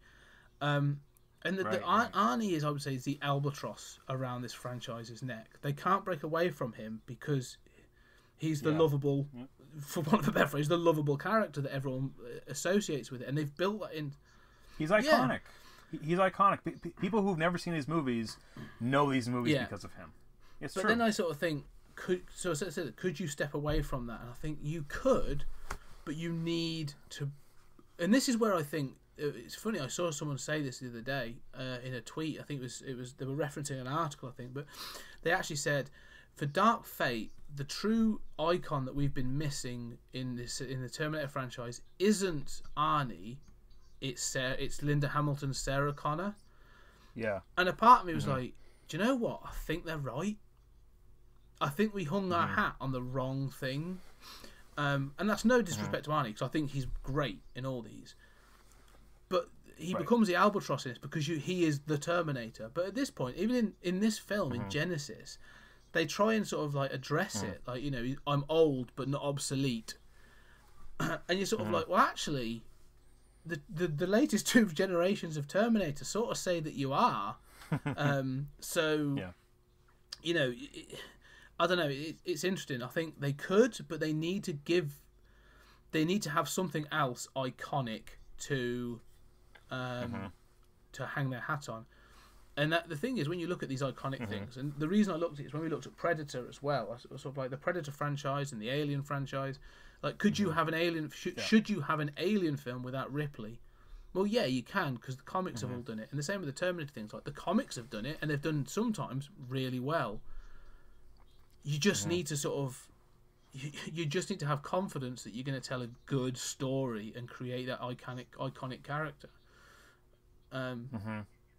It's tough, man, because I think you have all these franchises that are kind of older franchises that can't seem to break away from exactly what you just said. You have all these iconic characters, maybe 1 or 2 characters that people have latched onto. Just going down the franchises, just think about it. You have Rambo, you have Rocky, you have Die Hard. You just said it a little while ago. You have Aliens. You have all these movies that are afraid to break away too much because, and that's not to say you can't have some intellectual moments that are rewarding for the viewer, as a concept. I mean, because there were some Sarah Connor Chronicles episodes that had a couple cool moments in there, even though a lot of the show didn't work for many fans, is that there were some moments that was interesting, how they approached it. But at the end of the day, it only lasted 2 seasons, and I think the second season was short anyway, or the first season was short. And it's almost like people need kind of a reliable, almost like a warm blanket. You need a character that you're used to come back to that franchise. I mean, think of Blade Runner. Blade Runner 2049. Yeah. They brought back Harrison Ford. I love the fact that he was in it, and I'm a big Blade Runner fan, but he was in the last third of the film, and he's important in it, but he's in the very last third of the film. You could almost have had him out of the marketing and it would have blew my mind even further. I would have been so happy in that film if he wasn't on the posters. But the fact of the matter is, with marketing and the way Hollywood is as a machine, you got to put these people front and center. You got to put them all over the posters. You know, Star Wars is another one. You have Harrison Ford, you have Mark Hamill, all these characters they shoved right in the poster because, guys, it's the same but new. But I think the thing is, one of the things I think this franchise in particular is interesting because it's limited by its own, only by its imagination, and I think one of the things that's more the thing is I think they focus on the wrong thing. They keep going, look how cool the robot is. Do you know what I mean? Like, look how cool the new robot is, T-1000, the TX, the John Connor. The new one's called a Rev 9, which is the worst fucking name. But for me, all I can think of is like the T-800 in the original film, and then the one that was in T2, right? That was the model 101. So Arnie was the 101. That was almost like your prototype. It's like, we've done this, we've made a couple, and they all look like Arnie. You know, you got a room full of meatheads. Brilliant. What's the 102 look like? What's the 103 look like? Right. And, you know, if it's going to be a tank, right, do you know what? Instead of sending Arnie back or having, and you want a younger version, get John Cena, get The Rock, get some other bodybuilder who's massive to do it. Here's the T-800 model 104, and it looks like John Cena. Do you know what I mean? It's like you could still have that, and because I think really, the thing is they got to a point where they were like, okay, the technology's got to be so advanced, and I'm like, no, the idea of a robot being encased in human living flesh is really cool. Stick with that, like, you know. Like you said, I would still like to see two T-800s battle each other properly. I still want to see that. They don't both have to look like Arnie. I just want to see two tank-like robots killing each other. And they just, I don't know. It just feels like they've missed a trick with this a little bit, or they've gone the wrong way. They had to up everything. And I don't know. What are your thoughts on that? I mean, I agree with a lot of that, Scott. You know, and it's you know, I think part of what we're saying was that there's the humanistic side is kind of out of the films now. Yeah, and that's a concern with the new one as well, because I mean, Cameron has come out a few times and said that he has liked the respective sequels. Even I found a quote where he says that about T3 as well, where they were sure he was going to crap all over it, but he says, in a word, he thought it was great. He says it wasn't exactly what he would have wanted to do, but he likes what they did. But now, granted, that's probably just lip service. Maybe they might have paid him for that. Who the hell knows? But most of the times, he comes out and says that, this is the true continuation of my series. And he says it every time. Do you know? And so, I found something out about this, and it was it's a rumor, but it's apparently it's quite a well-sourced rumor.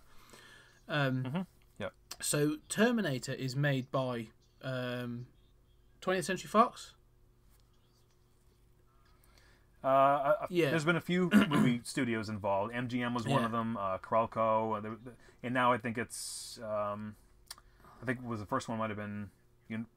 Yeah, possibly. I think you might be right with that. I think so. There's a few involved, but basically, one of the investors, I don't know if it was a studio, but one of the investors of Salvation, because he came out and said some stuff about Salvation as well, and this Genisys, was also one of the big investors for Avatar. So apparently there was this rumor going around that basically this big investor said, if you still want to get money for your very, very expensive Avatar sequels, then you need to sort of like just pop your head out of your office and just say how great these Terminator films are. Thank you very much, James. Out of your submarine, out of your expensive submarine, yeah. So that's what I'd heard. There was a rumor that I don't know if it was the studio or an investor, but someone who was heavily invested in both Avatar and the Terminator film said, if you want that, you gotta say this. And so he basically would be wheeled out and be like, this film's a complete continuation of my ideas. It's wonderful. Right. It's so weird, Scott, because and I've heard something like that too.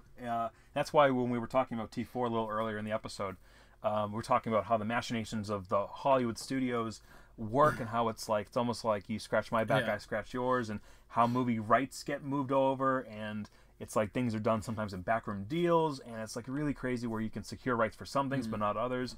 And there was like an animated like spin-off of Salvation that came out on DVD a while back. It was called the Machinima series, and basically it takes place like a year before Salvation or whatever. And one of the main characters in that was, they had it modeled after one of those investors, so maybe Victor Kubicek or one of the other guys, and there was no other reason to get him into that other than maybe he had some pull in the studios where he's like, well, yeah, you can make it, but if I'm investing in this thing, put me as the hero in your cartoon. It's crazy. The Hollywood system is totally nuts, but yeah, I totally believe what you said, 100%. Yep. So overall, I mean, we get to the end and there's a big showdown at the new, because Genisys, that's the other thing as well. So we find out that the reason this film's called Genisys is because Google have made an app. Sorry, not Google, somebody else, whoever it is. Basically, it's Google. Have made an app that's an operating system. It's Apple, basically, isn't it? Have made an app that's going to connect everything. And again, like when this film came out in 2015, I was like, don't we already have that? Like, and now it talks to you. Now I've got Alexa or Siri or whoever else. And I'm like, oh, right, yeah. No, you're not that cutting edge. And so they've turned Skynet into an app. And part of me was like, okay, you've changed the timelines. I sort of get that. That actually, I'm quite comfortable with that. You know, an AI growing on the internet and stuff. Sounds quite cool. The problem I get is, though, that they have this thing of it developing almost as the moment it's turned on, it becomes a consciousness. It develops from a small child to the Matt Smith hologram in minutes. And I thought, okay, as a way of presenting its growth of intelligence, that's quite interesting. But why hasn't it launched the nuclear weapons yet? That's all I kept thinking in that final. I was like, this is taking some time, and Skynet's not done anything yet, and it's supposed to be developing and doing all this other stuff. And I was like, okay, I'm again, roll on, not going to worry about it. And you know, there's one other thing I want to point out is there's a moment that when Skynet is trying to talk them down. He's like, you know, there's nothing you can do. You can't stop me. You can't find me. I'm everywhere. Da da da da.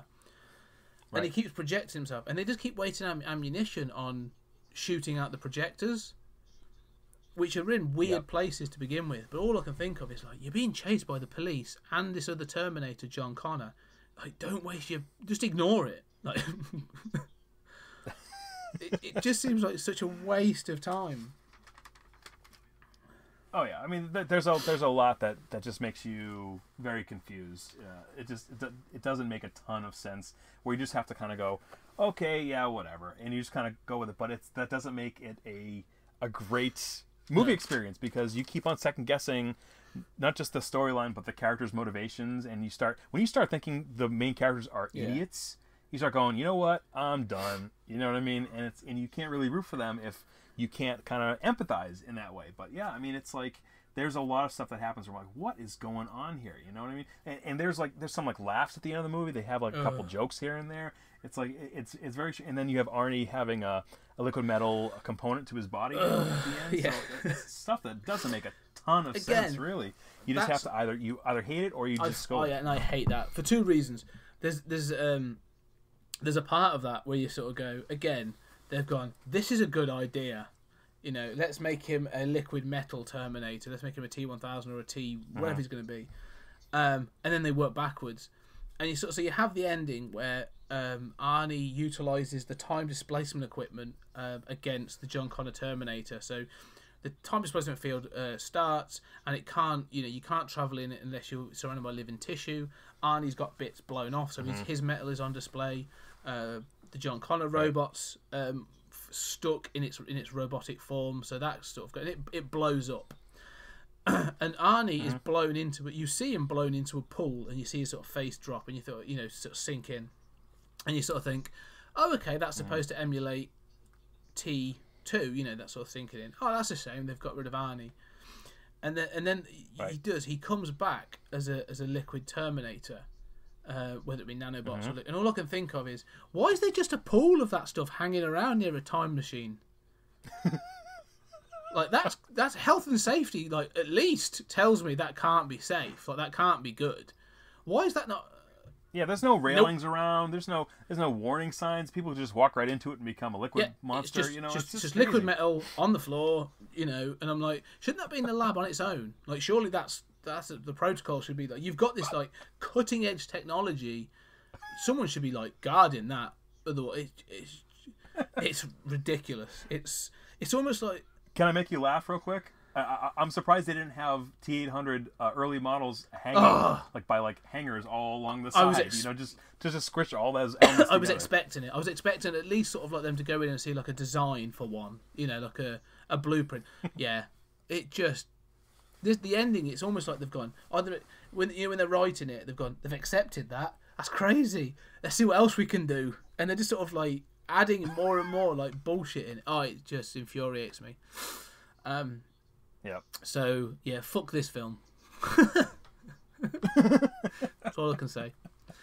So what are your final thoughts on Genisys? I see, like I said, I'm slightly more charitable. I would choose this over Salvation. At least I during the movie, I was enjoying myself to an extent, and I can't say that for T4.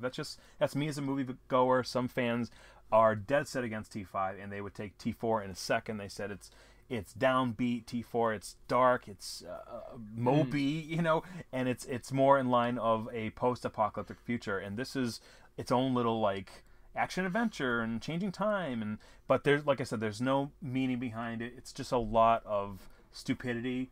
I like Arnie in this one. I actually like Jai Courtney in this one as well, for some stupid reason. I sort of liked him being the fish out of water again, being like, okay, what's going on here? Like, it's okay, this is how things were supposed to be. How come you know all of this crap? And he's just trying to catch up, so I didn't mind him in this one. I know a lot of fans hate him as an actor through and through. My wife likes to tease the fact that he's so jacked when he's in a post-apocalyptic future. There's no protein shakes, there's no gyms running around, so she's like, how does this guy get so muscular? What the hell? At least if you go back to part one, they're all scrappy. They're all like scrappy, emaciated fighters. You really, when you see Michael Biehn at the start of T1, you really believe this guy's been through hell. You know what I mean? And they're barely getting by with Two-Day-O Coyote, for example. You know what I mean? So they're not eating a ton, and they're not going to the gym 5 hours a day. You know what I'm saying? One of the things when we talked about T1, one of the things we talked about was the fact that Michael Biehn is like a young sung hero of that film. Like, he doesn't get talked about. But he's like, he's skinny, he looks haunted. The bit where you see him in the mirror in Tech Noir, like, he looks dangerous, that sort of thing. His eyes, man. If you look in his eyes, he's like, that guy's damaged. Like, it's Sarah Connor that brings out the humanity in him, and it's that in that relationship in T1 is amazing. That's why one of the things I love about that film. In this one, he turns up, and like, you're thinking like, oh no, you're as big as Arnie was in the first film. Like, you look. And it's just that 21st century aesthetic, isn't it? It's the superhero aesthetic. Like, you've got to be ripped, so I agree with that. I agree with your wife on that one. I think it looks ridiculous. I think Jai Courtney is an inch or two taller than Arnie as well in real life. So a couple of those scenes, I think they had to do a little bit of trickery or give Arnie maybe bigger boots, because Arnie's a little shorter than we sometimes realize.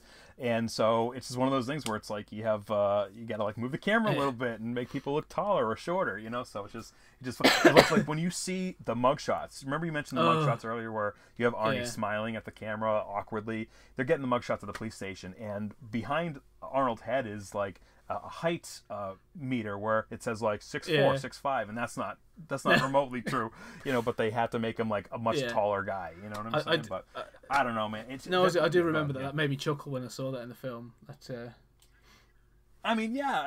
There's a lot that doesn't work with this.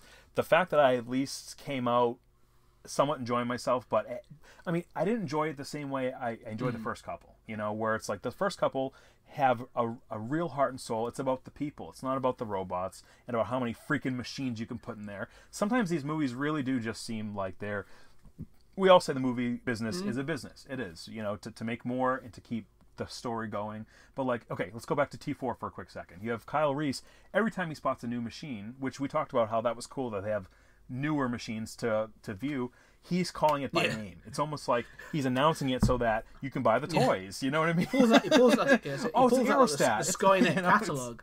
Well, if we look at page 4, actually, we've got... Right. That's a Moto Terminator. It's like, what? It's like, like, that's a little silly. So, I mean, it seems like, you know, there are fans of these movies. 4 and 5, there are fans of these movies.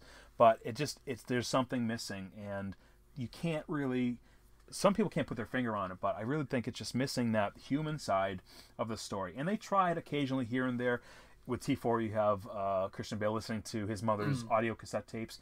That was a great moment. And in the director's cut, there's more of that. And that was a great moment, hearing some of that, even though we knew all that stuff was going to happen anyway. But there's something missing. It's kind of empty, really. And these last couple were empty. I'm hoping...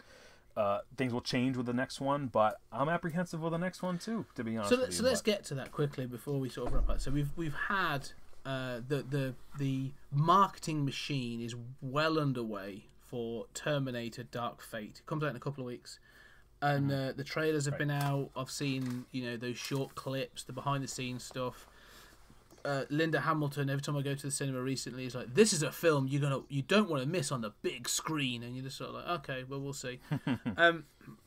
But it's been directed by Tim Miller. He did Deadpool. He's done some other stuff.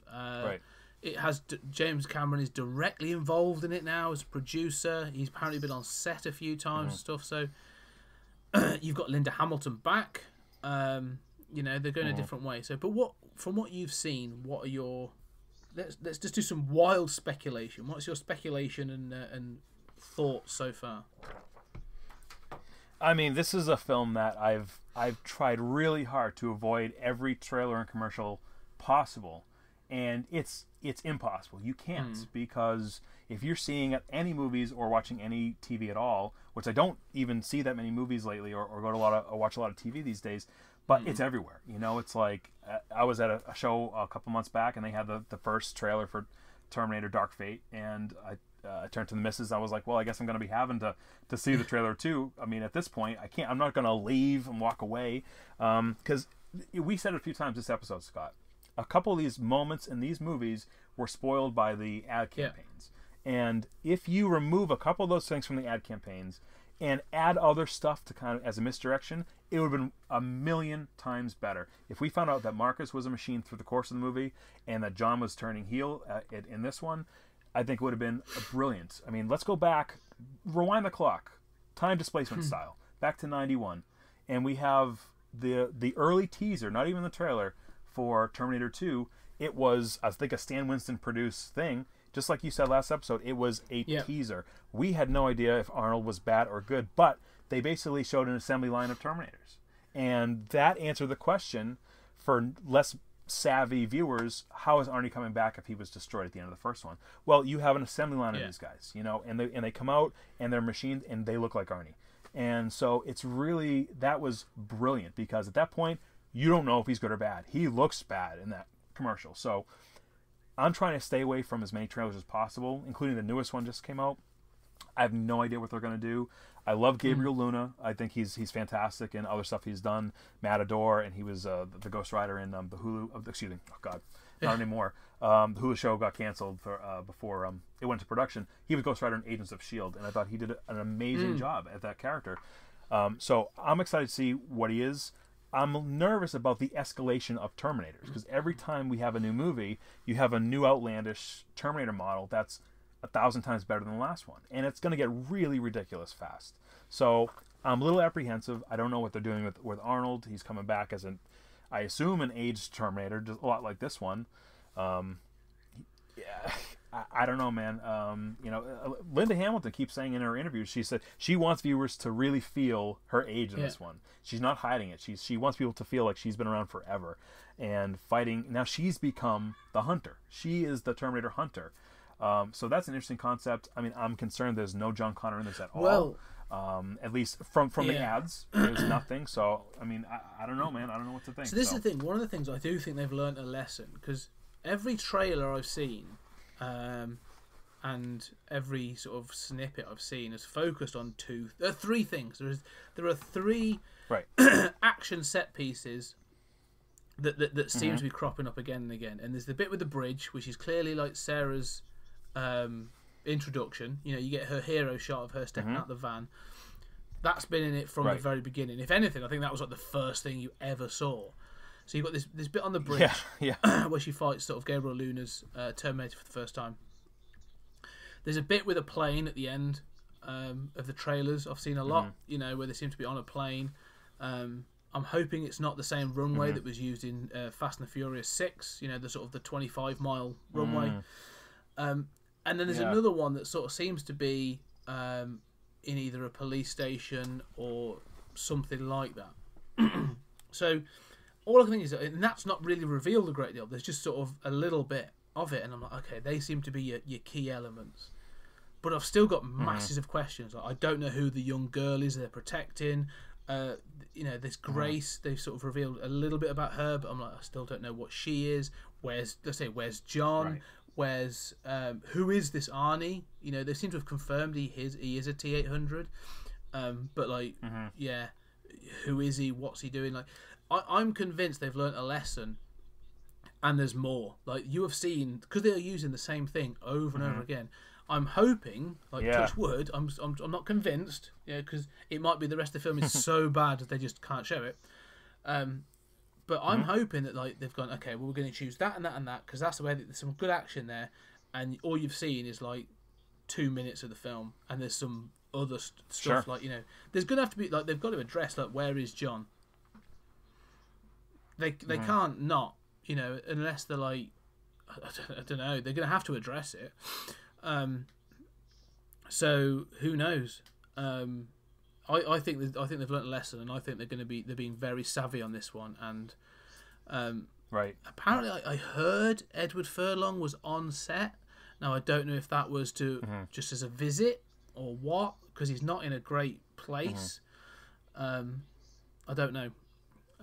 But apparently, the other thing is there is flashbacks in this film to T2, and they did some face matching so they had an 11-year-old boy on set, and he was playing a T2 John Connor, and they were going to do some face matching for a young Edward Furlong. So wow. I assume that's going to be Sarah, you know, having her flashbacks and stuff. We'll have to see, but I don't know. It's interesting because when I saw Arnie in the cast list, of course, you know, we all just assume automatically he's going to be a Terminator again, right? But there's been some other Terminator-related books and comics where there is the visual of Arnold Schwarzenegger in some of these books and stuff, like little like spin-offs or whatever. But he's not always a Terminator. Sometimes he's a human who's an ally. Like he's, you know, there was a book series that took place just like everything right after T2. You know, it's direct sequel to T2. Forget everything else. And I think it was called like T2 Infiltrator and Future War and all that kind of stuff. And they were pretty good books, you know. And one of them involved the person who the machines were based on joining forces with Sarah and John. So in a way, you actually got a human representation of Arnold in the books, and he was like a soldier, and his genes were used for some sort of Terminator experiment, and his name was, I think, Dieter von That's Rostock, right. Yes, I do remember that. It's such an interesting name. But he was like a human, and at first, you know, Sarah was like, I don't trust him, and John's like, he's a person, you know. So it was kind of a cool dynamic. I was wondering if they were doing that with this one, but it certainly seems like they're going back to the well of he's a machine, you know, and you got to have that iconic scene where he's got his guns and his sunglasses, and you know, there's even some action figures coming out from NECA Toys, and they're doing an older Sarah Connor and the older Terminator, and both of those characters have about 15 accessories of weaponry that come with them. So there's obviously going to be a lot of shooting and fighting in this one, you know, but we'll see how much they're actually in it, you know. I'm wondering if they're only going to be in a small part of the movie. I hope they're in more. That's another thought. Like, maybe they're only showing these parts of the film because that's what they're in. You know, it might be a sort of a handing off of the torch sort of thing, passing the baton. I don't know. I'm hopeful. You know, I like the first Deadpool film. I think it's very good. I think Tim Miller's done some other good stuff. He's got a good aesthetic. We'll see. Right, agreed. But we will be back to talk about that when it comes out, and I'll either be it'll either be a bit like our first episode where we were like, yeah, no, that's amazing, or it'll be a bit like Terminator Genisys where I'm like, just fucking die. Just some of our listeners may not want to hear us talk about Terminator anymore after this one, because I think they're probably just done with it. You know, just done with it. Just, hey, let's kind of take over and finish it. The problem I have with doing these retrospectives, I go back to films I really love, and you go, yeah, they're great, and then you carry on watching the sequels, and you're like, why do I even own these? Like, they're horrendous. Right. Right. Yeah. Right. So, but that's the films. So we're gonna just sort of finish out with one last little thing, if that's okay. Following the first film, so it was in 1990, I think, 1989, 1990 is released. Dark Horse had the rights to do the comic books for the Terminator series. They had the rights to everything that was 20th century. I was going to say 20th Century Geek, then 20th Century Fox. They had Alien, they had Predator, and Terminator, and they released a series of a 4-issue miniseries called. It was originally called Tempest, or just the Terminator, as it's often referred to. But it kick-started off a comic book series. I've got them all actually. There was there's, I forget they're all called now, but there's the Terminator Secondary Objectives. There's about 4 or 5 mini-series that sort of form an entire story. The Enemy Within, Hunters and Killers. I really enjoy them. I think they're fantastic. I actually really love. But I've actually got, and I've got it here. You can see I've got the big oversized a collection that Dark Horse did recently. But you hadn't read them, so I was wondering, because you said you'd read the more recent ones. Have you gone back and read the original 4? Yes. So I mean, so I have some in my hand. I think we have almost the same thing. So basically, is that there were some comics even before that, from 88 to 90, from Now Comics. All My Futures Past, The Burning Earth. There was some famous stuff. I think Alex Ross was involved with some of that stuff too, actually. So there's some pretty interesting stuff with the Terminator comics out there. My limited experience with the comics is they're hit or miss, right? I haven't read a ton to really get a great overview of it, but I've read enough to kind of know that some are great and some kind of miss the mark, right? So I went back. Recently, I went back and I got the Dark Horse 4-issue series that we were talking about. I think you originally called it Tempest. You said, right? And I was really impressed with that. It was pretty interesting to read a story before the second movie had come out in pop culture. That was the most interesting thing about it, and seeing where writers could take the story from there. John Arcudi was the writer of this, and he's done a lot of other stuff. I think he was actually involved with The Mask. Original creator, yeah. So I mean, he's been around comics like that for a while. So I really thought it was interesting to see other storylines in this universe. So you have a group of like TechCom soldiers coming back from the future. Not just one person, but you have a squad of guys. And they're kind of intercepted by a squad of machines. And it's pretty interesting because they answer certain questions like, why don't Terminators hide weaponry under their human flesh kind of thing? You know what I mean? They have questions like that. That's pretty interesting. 2 of the scientist characters in this first Dark Horse series pretty much remind me of the 2 Cyberdyne office workers from the deleted scenes of T1. Yes. Remember we talked about it last episode? Looking at them, they look a lot like the guys being like, hey, hide this little computer chip. Don't tell the cops about it, kind of thing. Where it's like these guys here kind of look like, potentially, the same characters. I don't know, probably vastly different, but they look very similar to me. So I'm like, that's pretty interesting. So I really like the first 4-issue series. I've read a couple other ones that aren't as good for me. I know this Dark Horse has done a bunch. They did RoboCop versus Terminator. Like, I really enjoyed that one when it came out. That was a blast. They had a couple video games and some figures for that.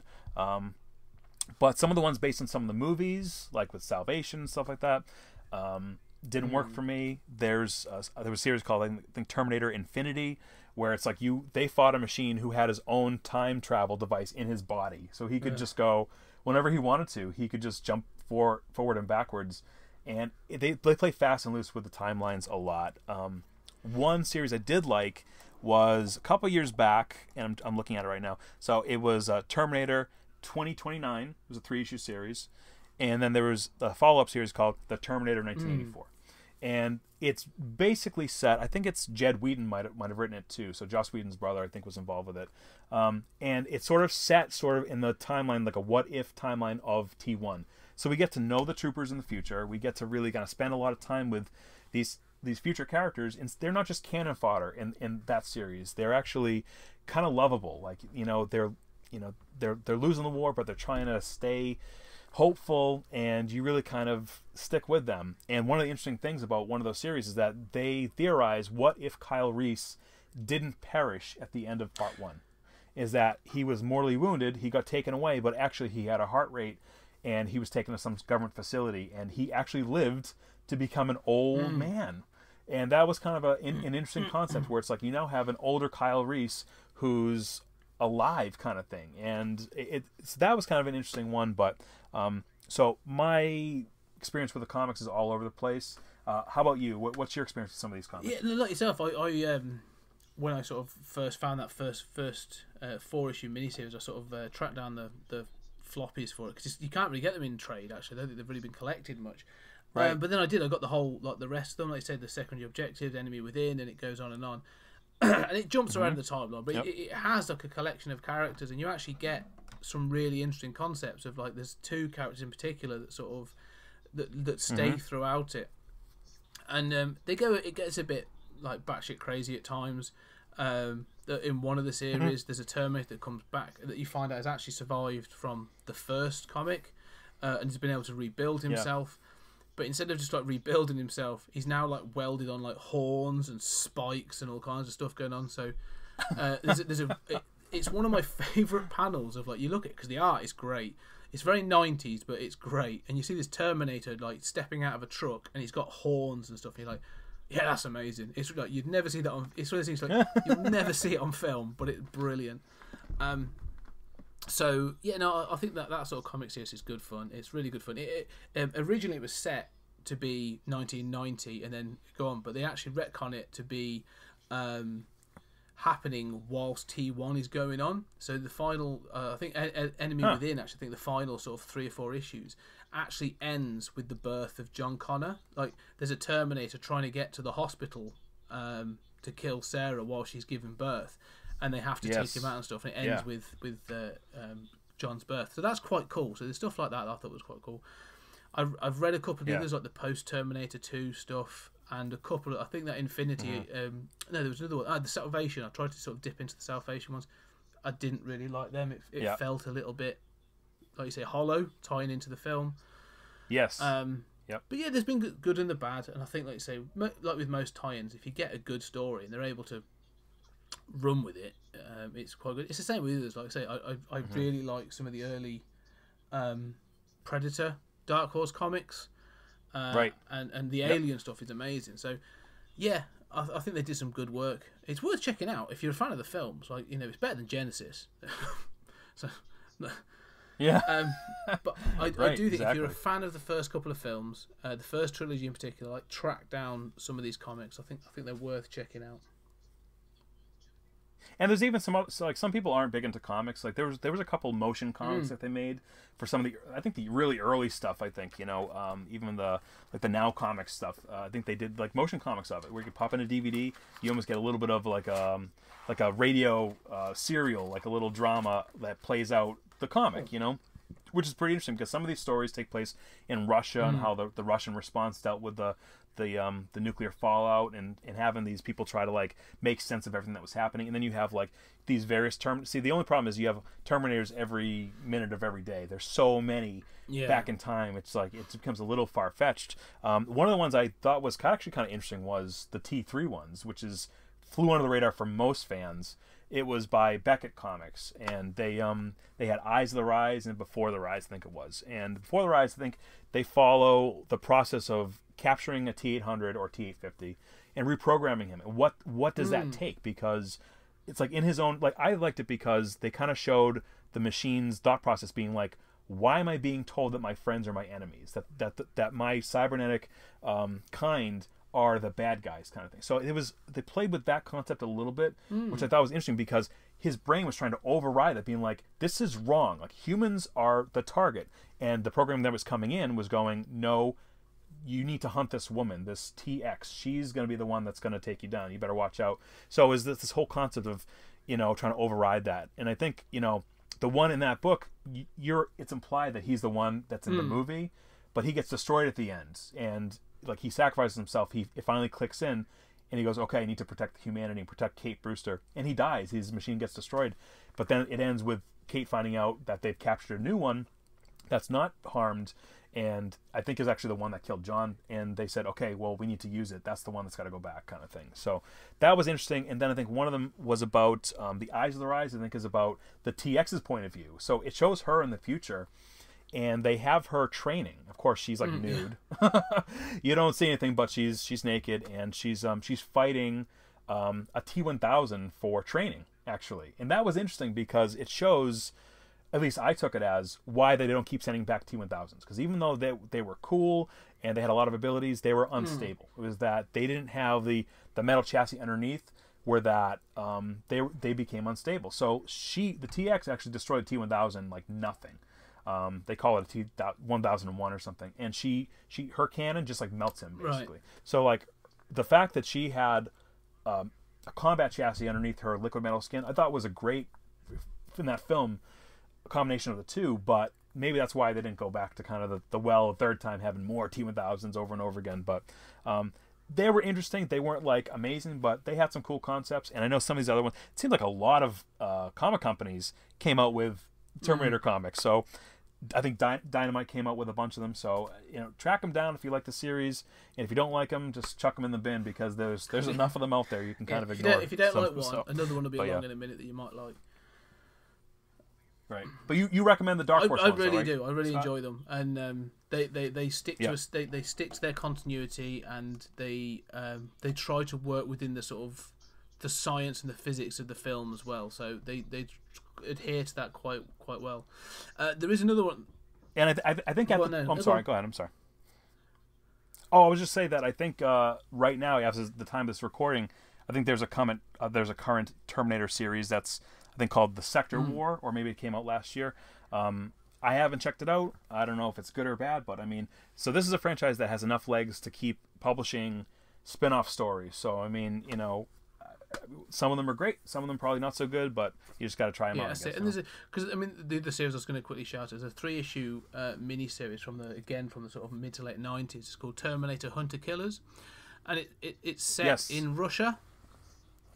And the reason I like that series, it's an all right series. I think it's quite good fun, but I actually like the covers more than anything. So I think you're gonna know what I'm gonna say, because basically the guy who designed the covers just said, I really like Arnie as the Terminator, but just so you know, he's Russian. He's wearing like a Russian CCP Soviet Russian hat.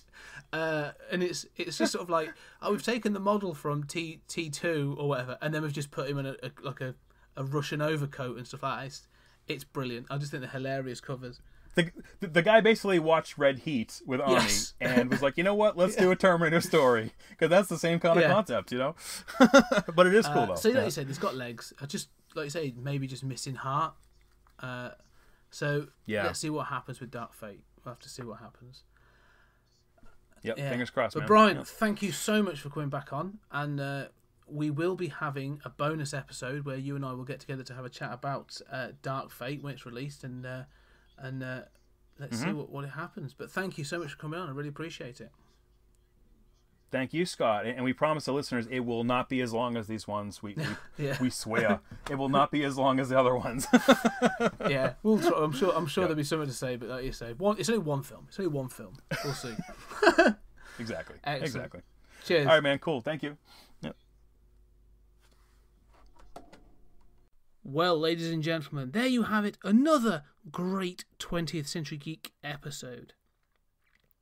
Thank you for listening.